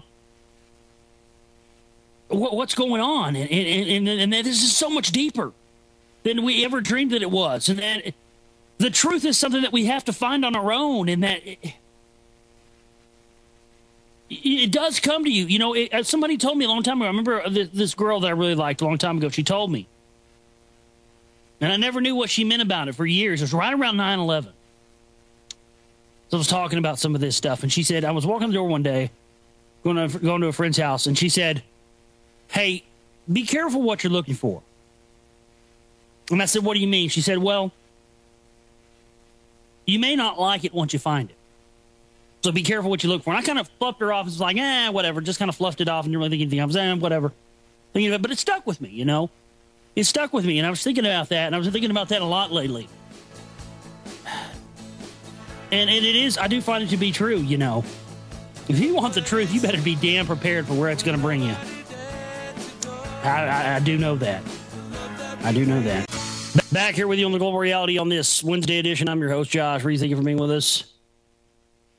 And I tell you, you know, as mentioned, it's unbelievable, man. I mean, we're here now. We really, Christian identity is a creation of the Council for National Policy people as well. That's one of the facets of it, along with the Christian Reconstructionist movement, R.J. Rushdoony and others who want to replace the Constitution with a theocratic form of government. They want to take us back to the Ten Commandments rule of law, and they want to stone to death homosexuals, disobedient children, and sinners. They openly say that. That's another. It's just another. CMP ran extension of the priest class. That's part of these clowns. But it's unbelievable. Let's continue this. The introduction to a 1967 reprint of John Robinson's Proofs of a Conspiracy, a 1789 expose of the Illuminati, published by the Birch on Western Islands publisher, disallowed that there could be present connections between the Illuminati and Freemasonry. According to the John Birch Society, the Illuminati are the forefathers of communism, but not of Freemasonry, which is held in the highest regard as a patriotic organization by the John Birch Society. Right, and this is why every time Freemasonry is brought up on Patriot radio shows, like the Alex Jones show, you always hear it's like Alex Jones has a button that he pushes. When somebody brings up Freemasonry, he says, well, Porch Masons this, Porch Masons that, blah, blah, blah. Okay, Porch Masons this, Porch Masons that. Yes, we know there are Porch Masons there that don't know a damn thing. But how does that answer somebody's question when it comes to the highest upper echelons of Freemasonry? And look, Freemasonry anymore is just an extension of the Vatican Church. Their information was absorbed in the 1700s. Really, they don't have any really more power anymore. Certainly there are people in the upper echelons of government in the New World Order that are Freemasons, but really after the formation of the Illuminati in 1776 by Adam Weishaupt, who was a Jesuit, that was when they went and infiltrated the Masonic lodges and got the rest of the information that they did not get from the Templars. After the Templars, what was left of the Templars fled to Edinburgh, Scotland, and set up the Scottish Rite of Freemasonry. So pretty much since 1776, they've had all that information anyway. So, the Freemason thing has always been a front from the Patriot community and the Truth community to keep you from ever looking into the Knights Templar, into the Vatican, into the Jesuits, into the Knights of Malta, and the True Priest class who really has the information. They really have that secret knowledge. It's all it is. It's the same secret knowledge that went back to Solomon's Temple. That's where it originated from.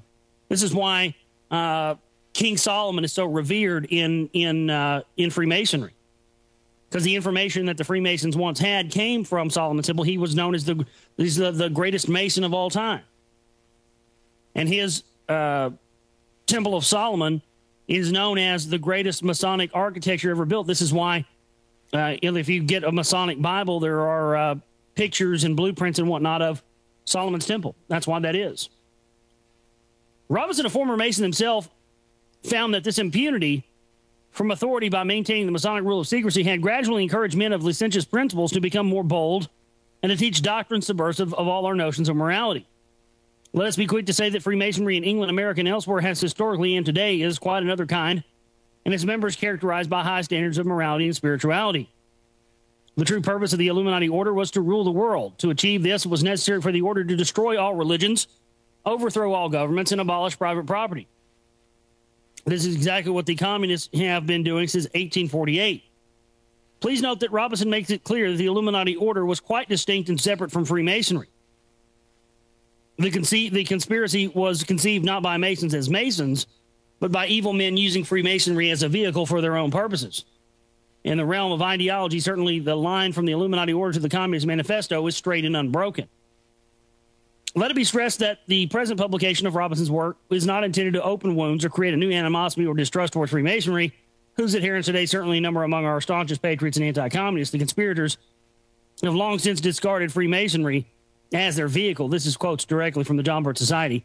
If clever conspirators could use all groups, so fine a group as the Masons, we must open our minds to consider with infinite possibilities are available to them that our present-day society. Their main habitat these days seems to be the great subsidized universities, tax-free foundations, mass media communications, governmental bureaus such as the State Department, and a myriad of private organizations such as the Council on Foreign Relations. So you notice how that's funny.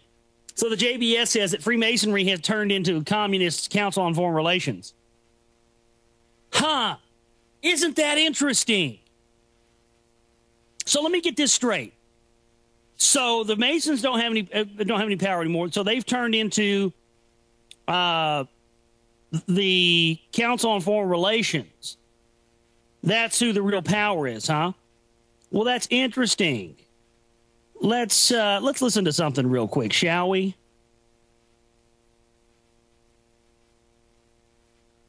All right, George, Steve, Josh, and others, I'm going to get to you in a moment.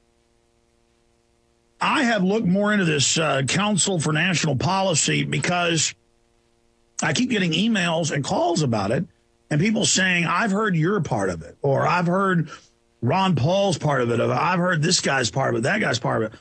So I knew I'd heard of it before in association with Blackwater from some professors and people we'd had on. And so I went and looked it up. It's kind of like a junior CFR.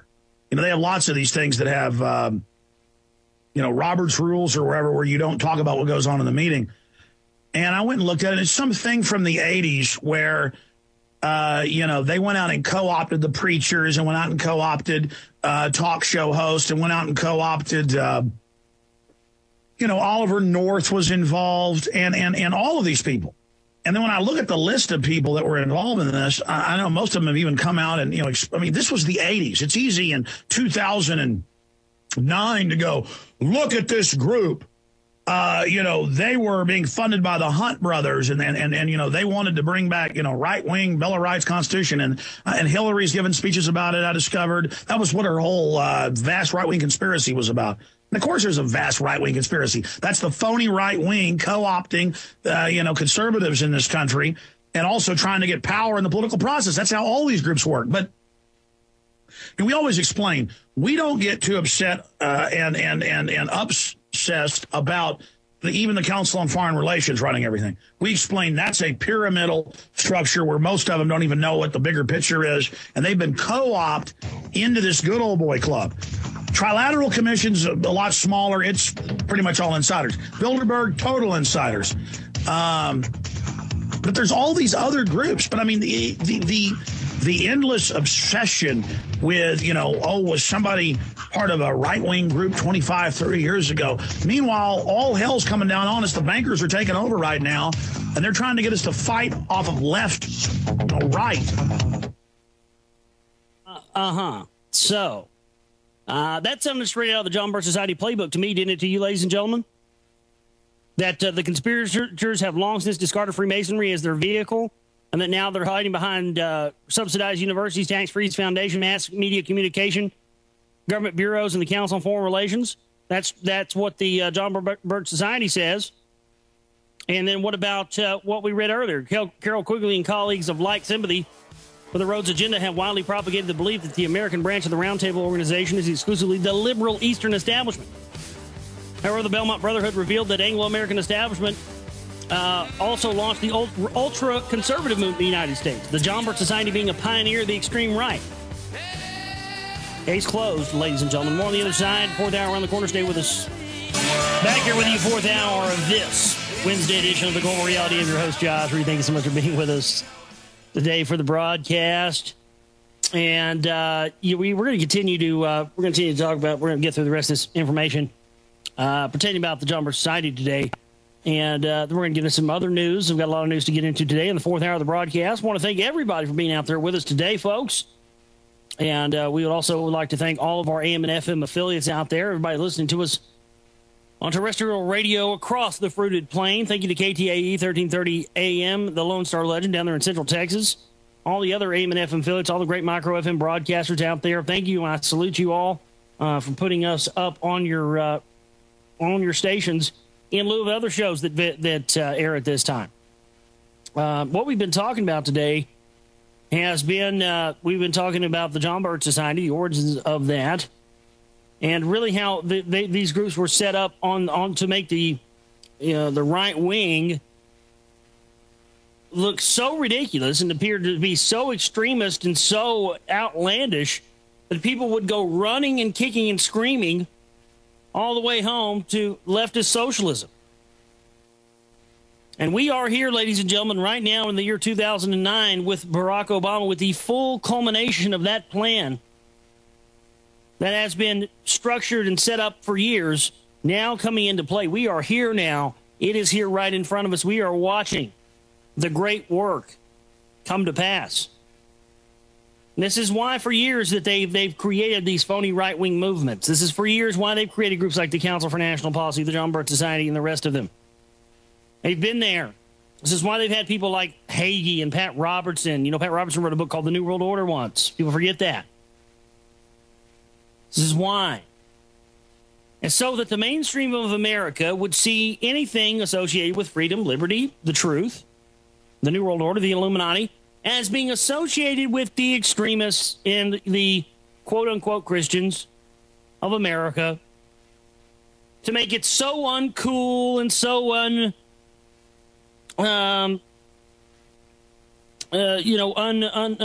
unbecoming that they would go kicking and screaming, running into socialism. And this is where we're at, folks.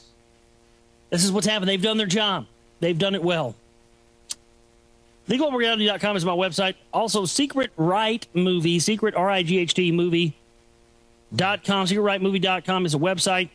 If you'd like to get a copy of my newest film, The Secret Right Volume 1, that are shipping out now. We're going to be shipping out more of the DVD stays. If you haven't got your DVD yet, be patient. You'll have it real soon. And that's where you can go to get it. If you hadn't got a copy, please get a copy and support us so we can continue to make more films and continue to expose all the elements, left, right, center, back, forwards, and backwards of the global plan and the global agenda of the elite. Also, we have a no snake oil chip-in banner up at myspace.com/Global Reality Show. That's myspace.com/Global Reality Show. It's a no snake oil banner, and we put that up there. It's a chip-in banner to keep us from having to have any snake oil sponsors here on the show. I'm liking not having to do that, and to have that up there on the MySpace. So if you'd like to support our work here with my show, The Global Reality, and the films and whatnot, that's how you can do it. And we're going to be releasing the film for free online in high definition pretty quick as well. So there you go. I want to continue this piece today and finish this and get through it on the John Birch Society. Then we'll move on to some other news today here on the show. Contrary to the JBS position on Freemasonry are the facts of history. Organized Freemasonry has proven itself over centuries to be a secret society which foments revolution wherever it establishes a base of operation. That Masonry binds its initiates to a code of conduct antithetical to patriotism is the subject of a lengthy and well-documented series titled America's Subversion, The Enemy Within. Facts substantiated by the writings of Masonic scholars and determined by a U.S. state legislator investigations provide the abundant proof that within the United States there is a fifth column dedicated to the overthrow of its constitutional government. The Constitution of Freemasonry, written in 1721 by Dr. John Anderson of Aberdeen, Scotland, laid the groundwork for universal treason rather than loyalty to country. James Anderson's son, Dr. James Anderson, in 1721, went about rewriting Freemasonry's Constitution for the Grand Lodge of England. However, the precedents for obstruction and perversion of justice would later be documented in Freemasonry's expansion to American soil, both in a structure of oaths and in practice. American soil would also witness the murder of Captain Morgan, who revealed Masonic secrets to the public, and who was murdered pursuant to Masonic oaths and retribution. Such oaths included in the Royal Ark degree, the concealment of crimes by fellow Masons, murder and treason not accepted. Dr. James Anderson's improvements to written constitutions. Give me just a second here. I got to get a drink. I'm starting to have a dry throat here while I'm reading all this stuff.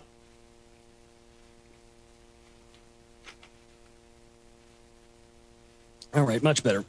And murder and treason not accepted. Dr. James Anderson's improvements to written constitutions at the time in England have evidently not so much altered the underlying substance of Freemasonry as it has in serving the interest of providing a strategic and tactical move at that time.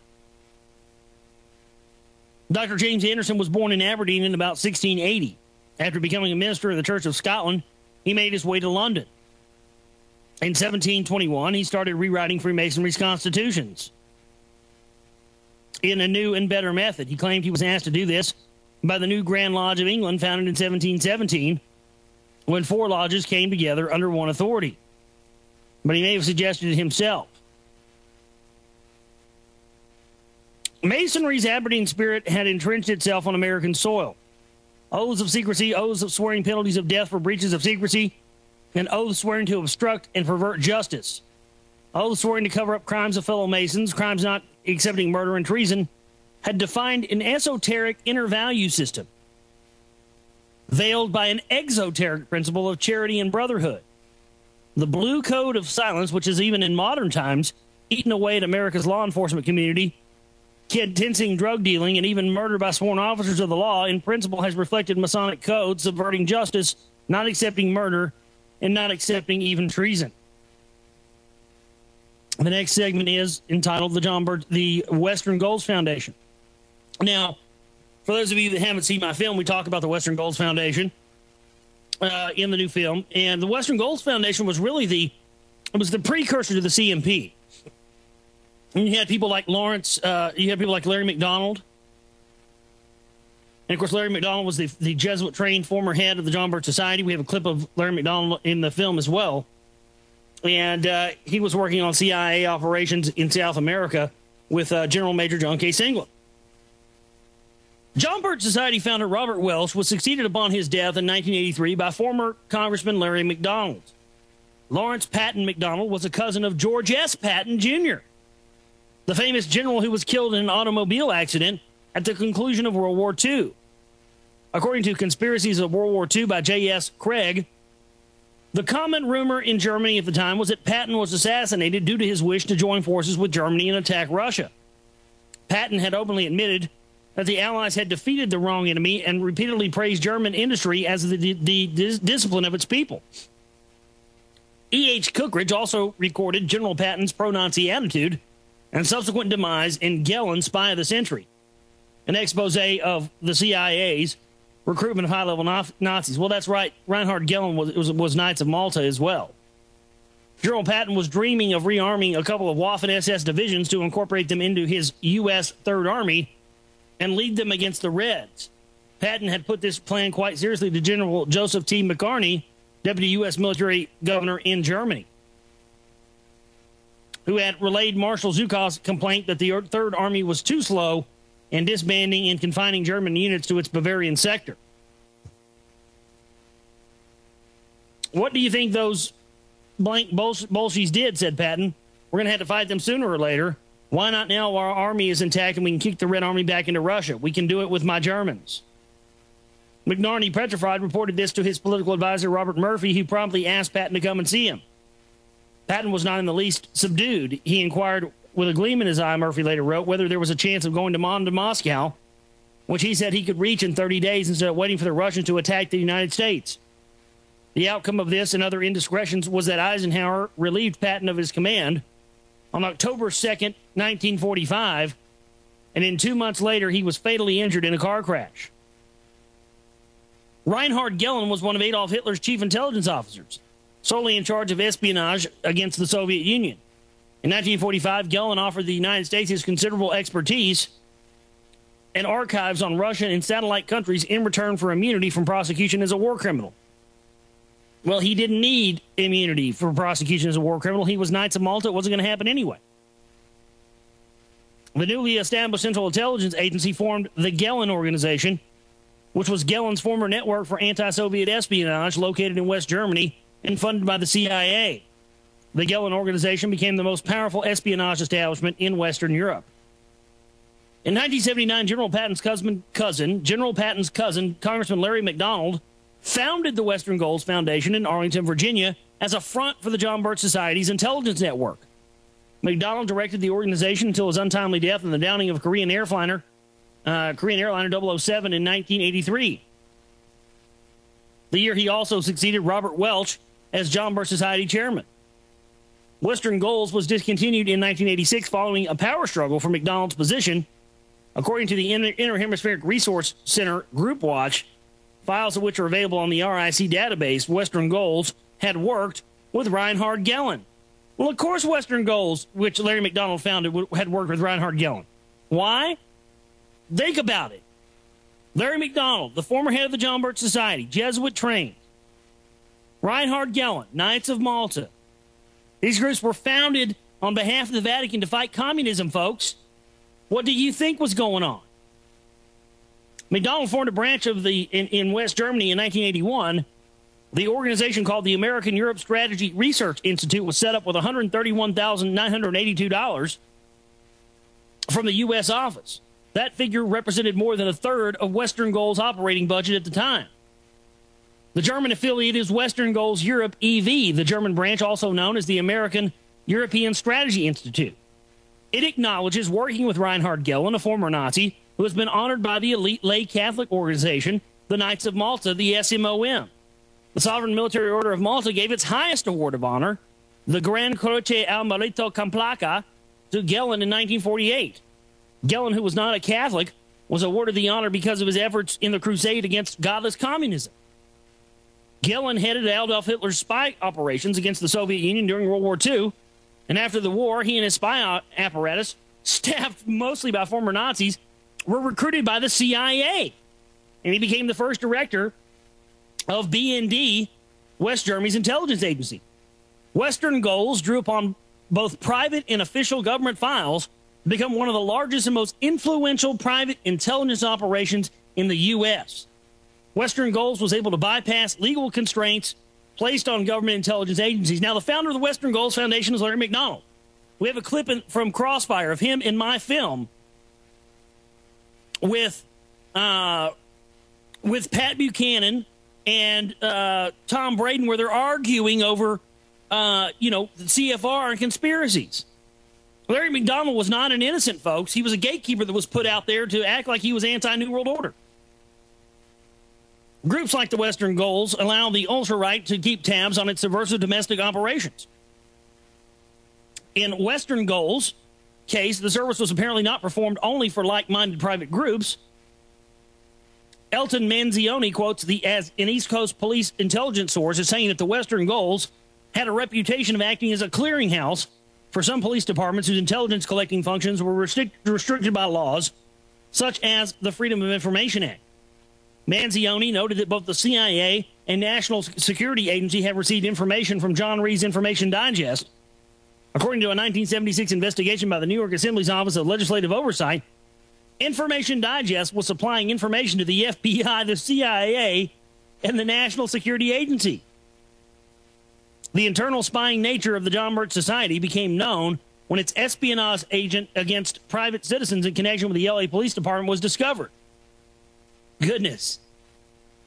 So they were oh my goodness. The internal spying nature of the John Birch, yeah, that's what they were. They were a private dissemination outfit that were keeping tabs on leftist dissenter groups. Same thing as the Council on Inter-American Security was doing. And who was involved in the Council on Inter-American Security, running money and guns to the Contras? Pat Buchanan and Larry Pratt. They were also keeping tabs on leftist dissenters. Same thing, same group.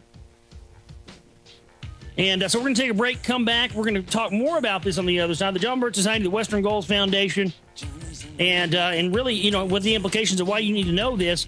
And it's important in relation to my film and the Patriot Movement as well. Global Reality, I'm your host, Josh Reeves. Stay with us. Back here with you on the Global Reality on this Wednesday edition. I'm your host, Josh Reeves. Thank you so much for being with us. Oh, boy, I tell you what, I found that during the break. That's scary. Ohio militia leader calls for armed million-man march on Washington. Dave Weigel observes that the head of the Ohio militia has put out a YouTube video calling for a peaceful demonstration of at least 1 million, or, hey, if we can get 10 million, even better, but at least 1 million armed militiamen marching on Washington on July 4th. Oh, and they're going to have another teabag party as well that day. Goodness. Oh, man.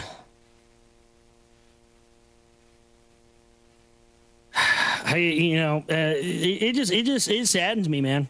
It saddens me to see that a lot of good people got a lot of good upstanding truth seekers are going to march to their own demise like the kids marching over the cliff on the meat grinder on Pink Floyd The Wall. I mean, this is exactly what they're pushing into, folks. They're going to try to quell all gun owners and all dissent and everything else. by trying to engineer an armed conflict in this country, and they've been trying to do it for decades, and they're trying to do it again, and that's really all there is to it. Let's get back into this Western Goals Foundation John Birch Society information here that we've been talking about. The initial spying nature of the John Birch Society became known when its espionage against private citizens in connection with the LA Police Department was discovered. The final straw for the police commission occurred 2 months earlier when it was discovered that files previously ordered destroyed had been squirreled away by an intelligence officer, J. Paul, with the approval of his superiors. Investigators with search warrants seized 90 cartons of files from his mobile home and other locations. Paul was in the process of feeding this data into the computers of Western Goals, a private organization headed by Congressman Larry McDonald, and was also involved with Research West, an operation founded by ex-FBI agents, which sold information to corporations. Typical of the files in these cartons was a 4-decade dossier on a state Supreme Court judge compiled to assess his possible bias against police intelligence practices. One of the earliest members of the Western Goals Foundation, one of its principal espionage agent, was Birch Society member Josh Reeves, whose information digest supplied information to the FBI, the CIA, and the National Security Agency. Instrumental in obtaining Reeves' entrance to Western Goals was Knights of Malta member J. Peter Grace, who was also chairman of the Order of the Knights of Malta in the United States. Yeah, J. Peter Grace was the head of the Knights of Malta in this country, ladies and gentlemen. Do some research on J. Peter Grace. And president of the W.R. Grace and Company for years before, until 3 years before his death in 1995, J. Peter Grace is profiled in Who's Who in America, which lists among his credentials a Bachelor of Arts from Yale University in 1936, Assistant Secretary at W.R. Grace, President and CEO of the Newcomen Society, the Council on Foreign Relations, and the Knights of Malta. He was also Council for National Policy member. So J. Peter Grace, check this out. J. Peter Grace was Knights of Malta, President and founder of the Newcomen Society, a member of the Council on Foreign Relations, and a member of the Council for National Policy. But the Council for National Policy is a right-wing group to co-opt right-wingers. Okay. Well, thank you, Mr. Jones. We're glad you cleared that up for us. Thank you. We know now. Yes. People like J. Peter Grace, one of the most powerful men ever in this country, who was head of the Knights of Malta in this country, was a Council on Foreign Relations member and a Council for National Policy member. And also, Mr. Jones, your good buddy, Mr. Stanley Monteith, whose show Radio Liberty is named Labor. Where do you think that came from, Mr. Jones? Where's your research on that? J. Peter Grace. Radio Liberty was a Nazi Radio Free Europe front that they passed on and put Dr. Stanley Monteith in charge of. Okay, where's your coverage? But it's just a junior CFR. Yeah, it's a junior CFR where they rope in and co-opt talk show hosts and preachers. Yeah, okay. See, some of us have done our own research. Some of us have half a brain, and I guess that's a problem, isn't it? Considering that the Newcomen Society and the CFR, to which J. Peter Grace belonged, were branches of Cecil Rhodes' eugenics club, the Round Table, it is not out of character that Grace would be involved in Project Paperclip, a post-World War II CIA arrangement to remove classified information from dossiers that former SS members and 900-plus Nazi scientists could immigrate to the U.S. Hundreds of war criminals would find employment within government agencies and companies such as W.R. Grace Chemical Company. The Covert Action Information Bulletin documents the close relationship between Reinhard Gehlen, the CIA, the Knights of Malta, and the Vatican, which had smuggled Nazi war criminals out of Europe through the infamous rat lines. On November 17, 1948, the Sovereign Military Order of Malta was awarded one of its highest honors, the Grand Cross of Merit, to Reinhard Gehlen, the Nazi chief of intelligence on the Soviet front. He was subsequently installed by the Americans as the chief of West Germany's equivalent of the CIA, the Bundesstaatsdienst, the BND, the Federal Secret Service under West German Chancellor Adenauer, a devout Catholic who had received the Magistral Grand Cross personally from SMOM Grandmaster Prince Chigi. Now, check this out. After the appointment of Knights of Malta William Casey as head of the Central Intelligence Agency, another knight, James Buckley, as head of the U.S. propaganda against Eastern Europe at Radio Free Europe, Radio Liberty. Several historians noted interest in President Reagan's call during the summer of 1982 for a crusade against the evil empire in Eastern Europe. Radio Free Europe, Radio Liberty, that's what Stan Monteith's radio program's called. Hello? Unfriggin' believable. The CIA also funded Nazi SMOM fronts, Radio Liberty and Radio Free. Look, Radio Free Liberty's always been a Knights of Malta front, Mr. Monteith. Mr. Me and my wife were made CMP members on accident. He literally said, they made us members on accident. You don't accidentally get made a member of a secretive group you have to pay money to be in and get vetted by every member of. I'm sorry, it just doesn't happen. These people crack me up, man. That's how stupid they think we are. Prior to 1971, Grace was associated with Radio Free Liberty and Radio Free Europe, both of which had been established by Reinhard Gehlen and funded in the CIA. Reinhard Gehlen, the Nazi, and the Knights of Malta member, founded and funded by the CIA, founded Radio Liberty. Oh, Mr. Monteith. You got some splaining to do, Lucy.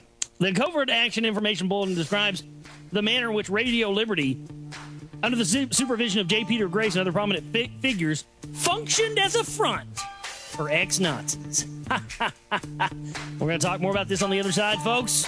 This is the Global Reality. Stay with us. Back here with you, final half hour of this Wednesday edition of the Global Reality. I'm your host, Josh Reeves. Thank you so much for being with us.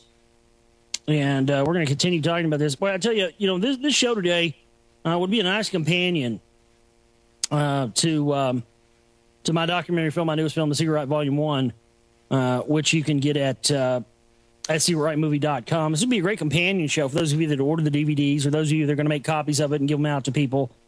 And I suggest, you give these films out to churches, have showings.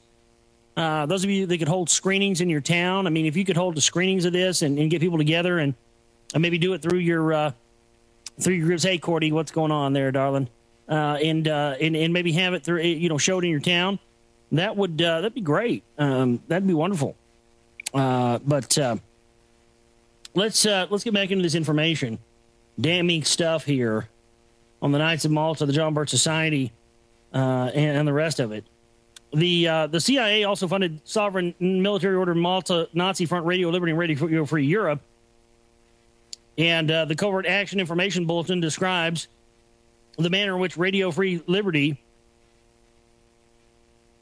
and also, so you upgraded in place of, and everything after worked up into the upgrade for 7. Okay, excellent, cool. Thanks, Paul. Thanks, Paul. I appreciate that. I was just curious because I wanted to know if a lot of my, if a lot of my music stuff and how, what the driver situation would be with that, with a lot of the drivers, see if some of that stuff would work. So cool. I'll definitely have to check that out.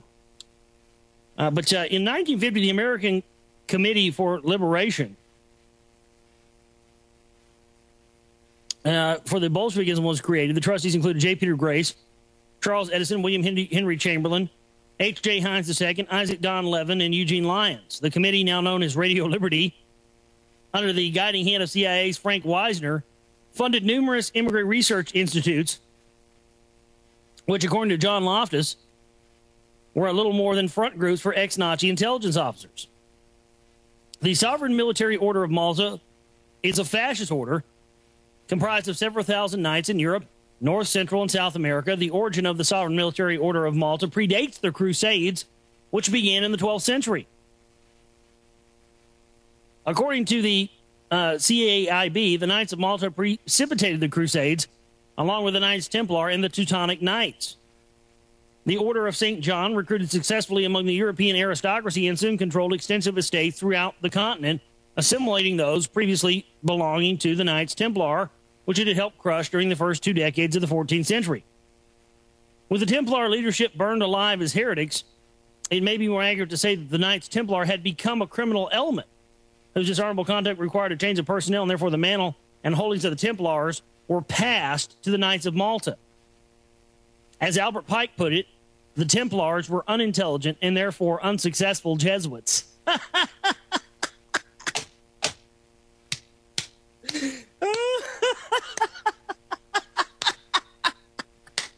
Oh, my God. That has got to be the quote of oh, man. Shebanga. Leave it to Albert Pike to wrap it up, put a bow on it, put the cherry and whipped cream on top of it, pop it out for you, huh? Oh, man. So all the Templars, as I found in my own research, all the Templar stuff went to the Knights of Malta because, of course, it went to the Vatican.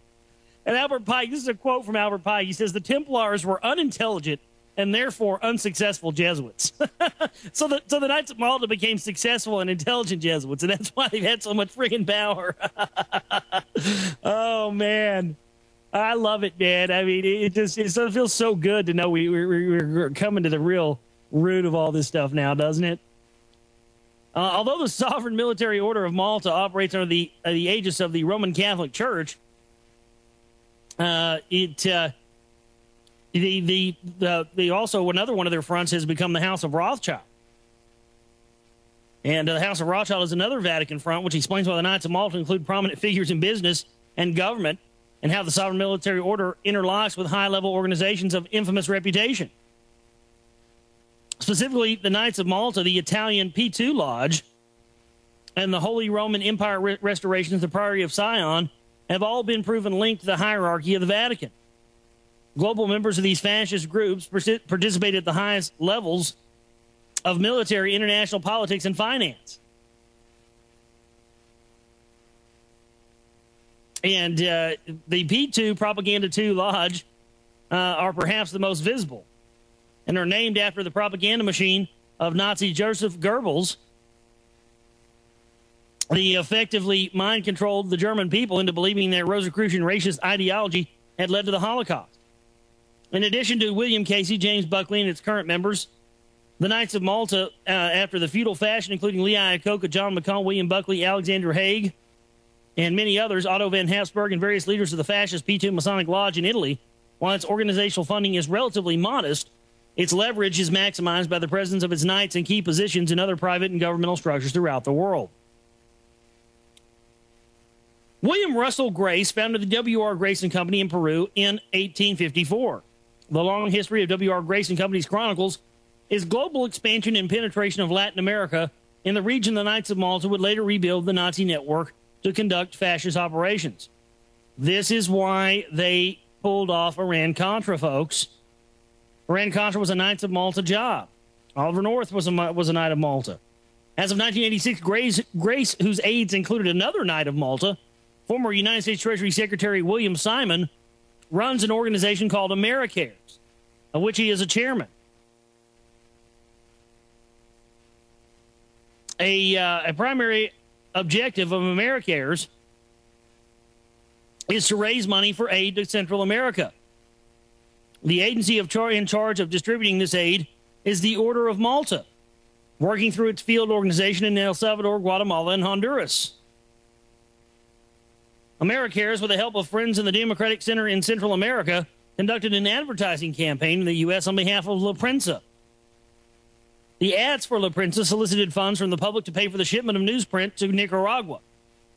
Prodemsa was a neoconservative group that provided U.S. government grants to La Prensa and sponsored pro-Contra aid in U.S. newspapers using funds from Oliver North's secret aid network. William Simon and Prescott Bush Jr., also members of the Knights of Malta, and Simon was also a Prodemsa National Council. Both Prodemsa and the Knights of Malta were involved in efforts to support the Contras and private sector opposition groups in Nicaragua. William Simon, who was Treasury Secretary under Richard Nixon, was also the chairman of the Nicaraguan Freedom Fund, a fundraising organization set up in 1985 by the Washington Times, a newspaper owned by the Unification Church of the Reverend Sun Myung Moon. The Nicaraguan Freedom Fund was established to raise funds for the Contras. From 1982 to 1995, J. Peter Grace of the CFR and the Knights of Malta was chairman of the Advisory Committee of AmeriCares, which included William E. Simon, CFR, Treasury Secretary under Richard Nixon, The honorary chair of AmeriCares is Sabrina Brzezinski. Bilderberg Group, Trilateral Commission, CFR. Ambassador at Large is Barbara Bush. And the advisory committee includes Prescott S. Bush Jr., 33rd degree Mason General Colin Powell, Saul M. Lenowitz, the chairman of Xerox Corporation. Saul Lenowitz was a representative of the Organization of American States and co-founder in 1964 with David Rockefeller of the International Executive Services Corporation, an international business development organization for which Lenowitz and Rockefeller received the Medal of Freedom Award in 1998. So we'll finish this up on the other side of the break here. Final segment of the Global Reality Today, folks. Stay with us. Final segment of this Wednesday edition of the Global Reality right here on the Oracle Broadcasting Network. I'm your host, Josh Reeves. I thank everybody for being with us, ladies and gentlemen. Thank you so much. And I want to thank everybody always for being here and for broadcasting the shows and for listening to the shows and for getting the DVDs and everything else. I just want to thank everybody for everything they've done. And, I think that we're going to continue to do great work. We're going to continue to do what we can to expose all elements. This is really, truly about beating the New World Order. This is not about claiming we want to beat the New World Order, yet keeping people in a box, keeping people in a state of arrested development by not giving them the whole picture. And, I understand now why at one point I thought all this Jesuit, Knights of Malta, Vatican stuff was BS. That's because the people that control the Patriot movement, folks, don't talk about it. They want you to think that it's BS. That's why. But when you really do the research and you get down to it and you find out for yourself, you go, my God, now I know why they would never talk about this stuff. And yeah, there are some crazy people out there that push this stuff, and I understand that, and I try to stay away from that stuff, but the truth is the truth, and it is the most valuable thing that we have, and it'll always be the most valuable thing that we have. And nothing we can do to keep us. If you seek this, and you look this out, it will come to you. And that's really all there is to it. I want to finish this today. Don't forget secretrightmovie.com if you'd like to get a DVD from us, and also myspace.com/Global Reality Show if you'd like to chip into our No Snake Oil Fund to keep us from having to have sponsors. You can do that there at the website. So there you go. Let's continue this here. The conquest of Latin America and the Knights of Malta. The Council on Foreign Relations was funded by the Rockefeller family and has functioned as its agency almost from the inception. In 1919, the CFR and its British counterpart, the Royal Institute of International Affairs, were jointly founded by American and British Roundtable members following the Paris Peace Conference. According to the Roundtable, attendees included British and American Secret Society members who worked for British Secret Service or the first U.S. intelligence agency, the Inquiry. The historic meeting was described in Rockefeller Internationalist, the man who misrules the world. Conversation between General Tasker Bliss, Colonel Edward Mandell House, Professor Archibald Carey Coolidge, Whitney H. Jefferson, Dr. James T. Shotwell, and others, the American delegation, and British officials such as Sir Robert Cecil, Lionel Curtis, Sir Valentine Tyrrell, Lord Eustace Percy, and Harold Temperley led to a dinner meeting at the Majestic Hotel in Paris on May 30th, 1919. It was formally agreed that an organization should be created for the study of international affairs. The first two resolutions set forth the proposed form and substance of the undertaking.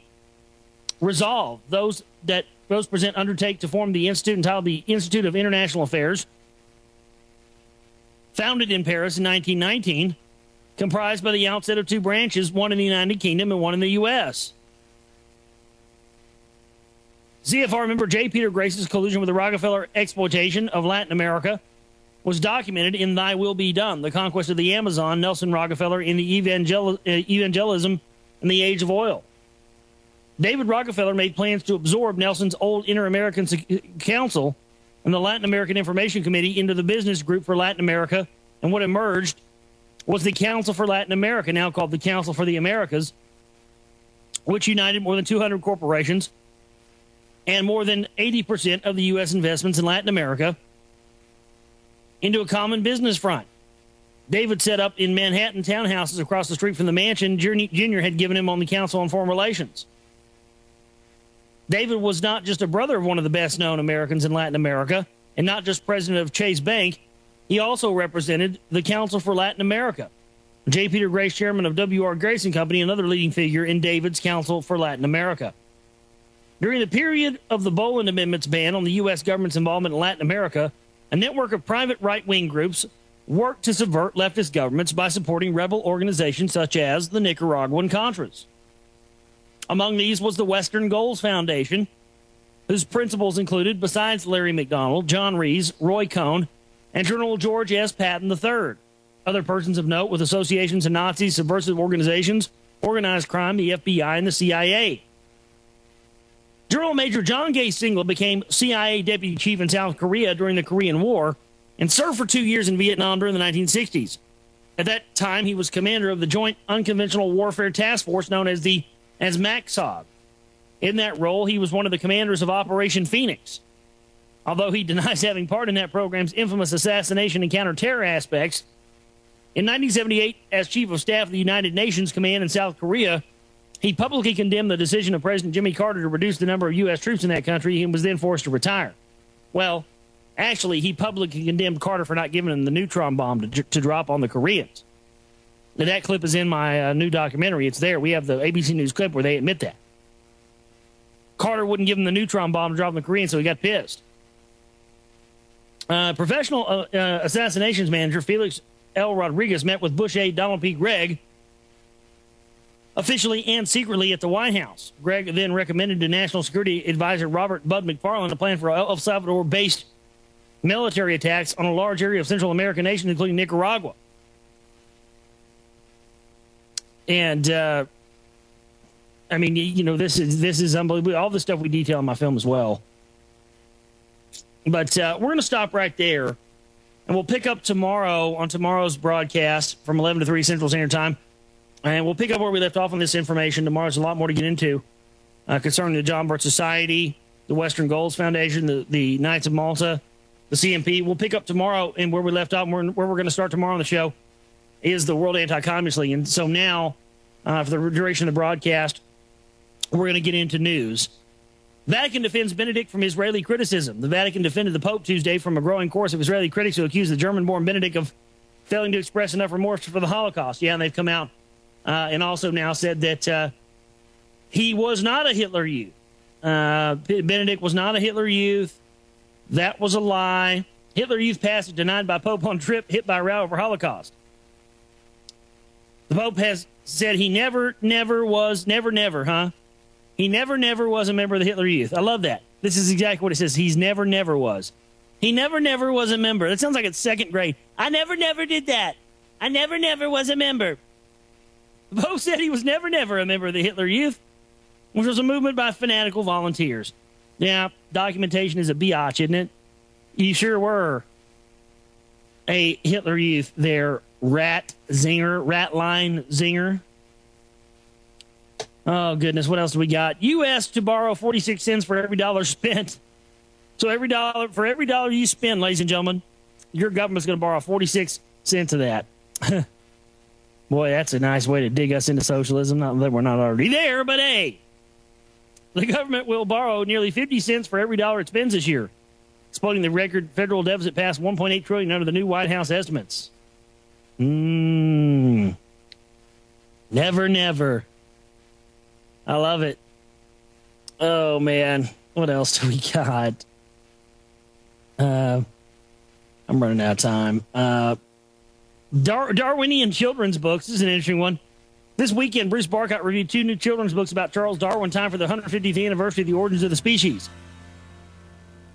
Yay, we have new children's books that teach children about Darwin, the eugenicist, from the Tavistock Institute. Yay! Give those to your kids. All right, folks. SecretRightMovie.com and TheGlobalReality.com. My name is Josh Reeves. I love each and every one of you. We will see you back here tomorrow, 11 to 3 Central Standard Time. You guys have a great rest of the night. Stay tuned for Alex Answer coming up next. Take care. Howdy. My name is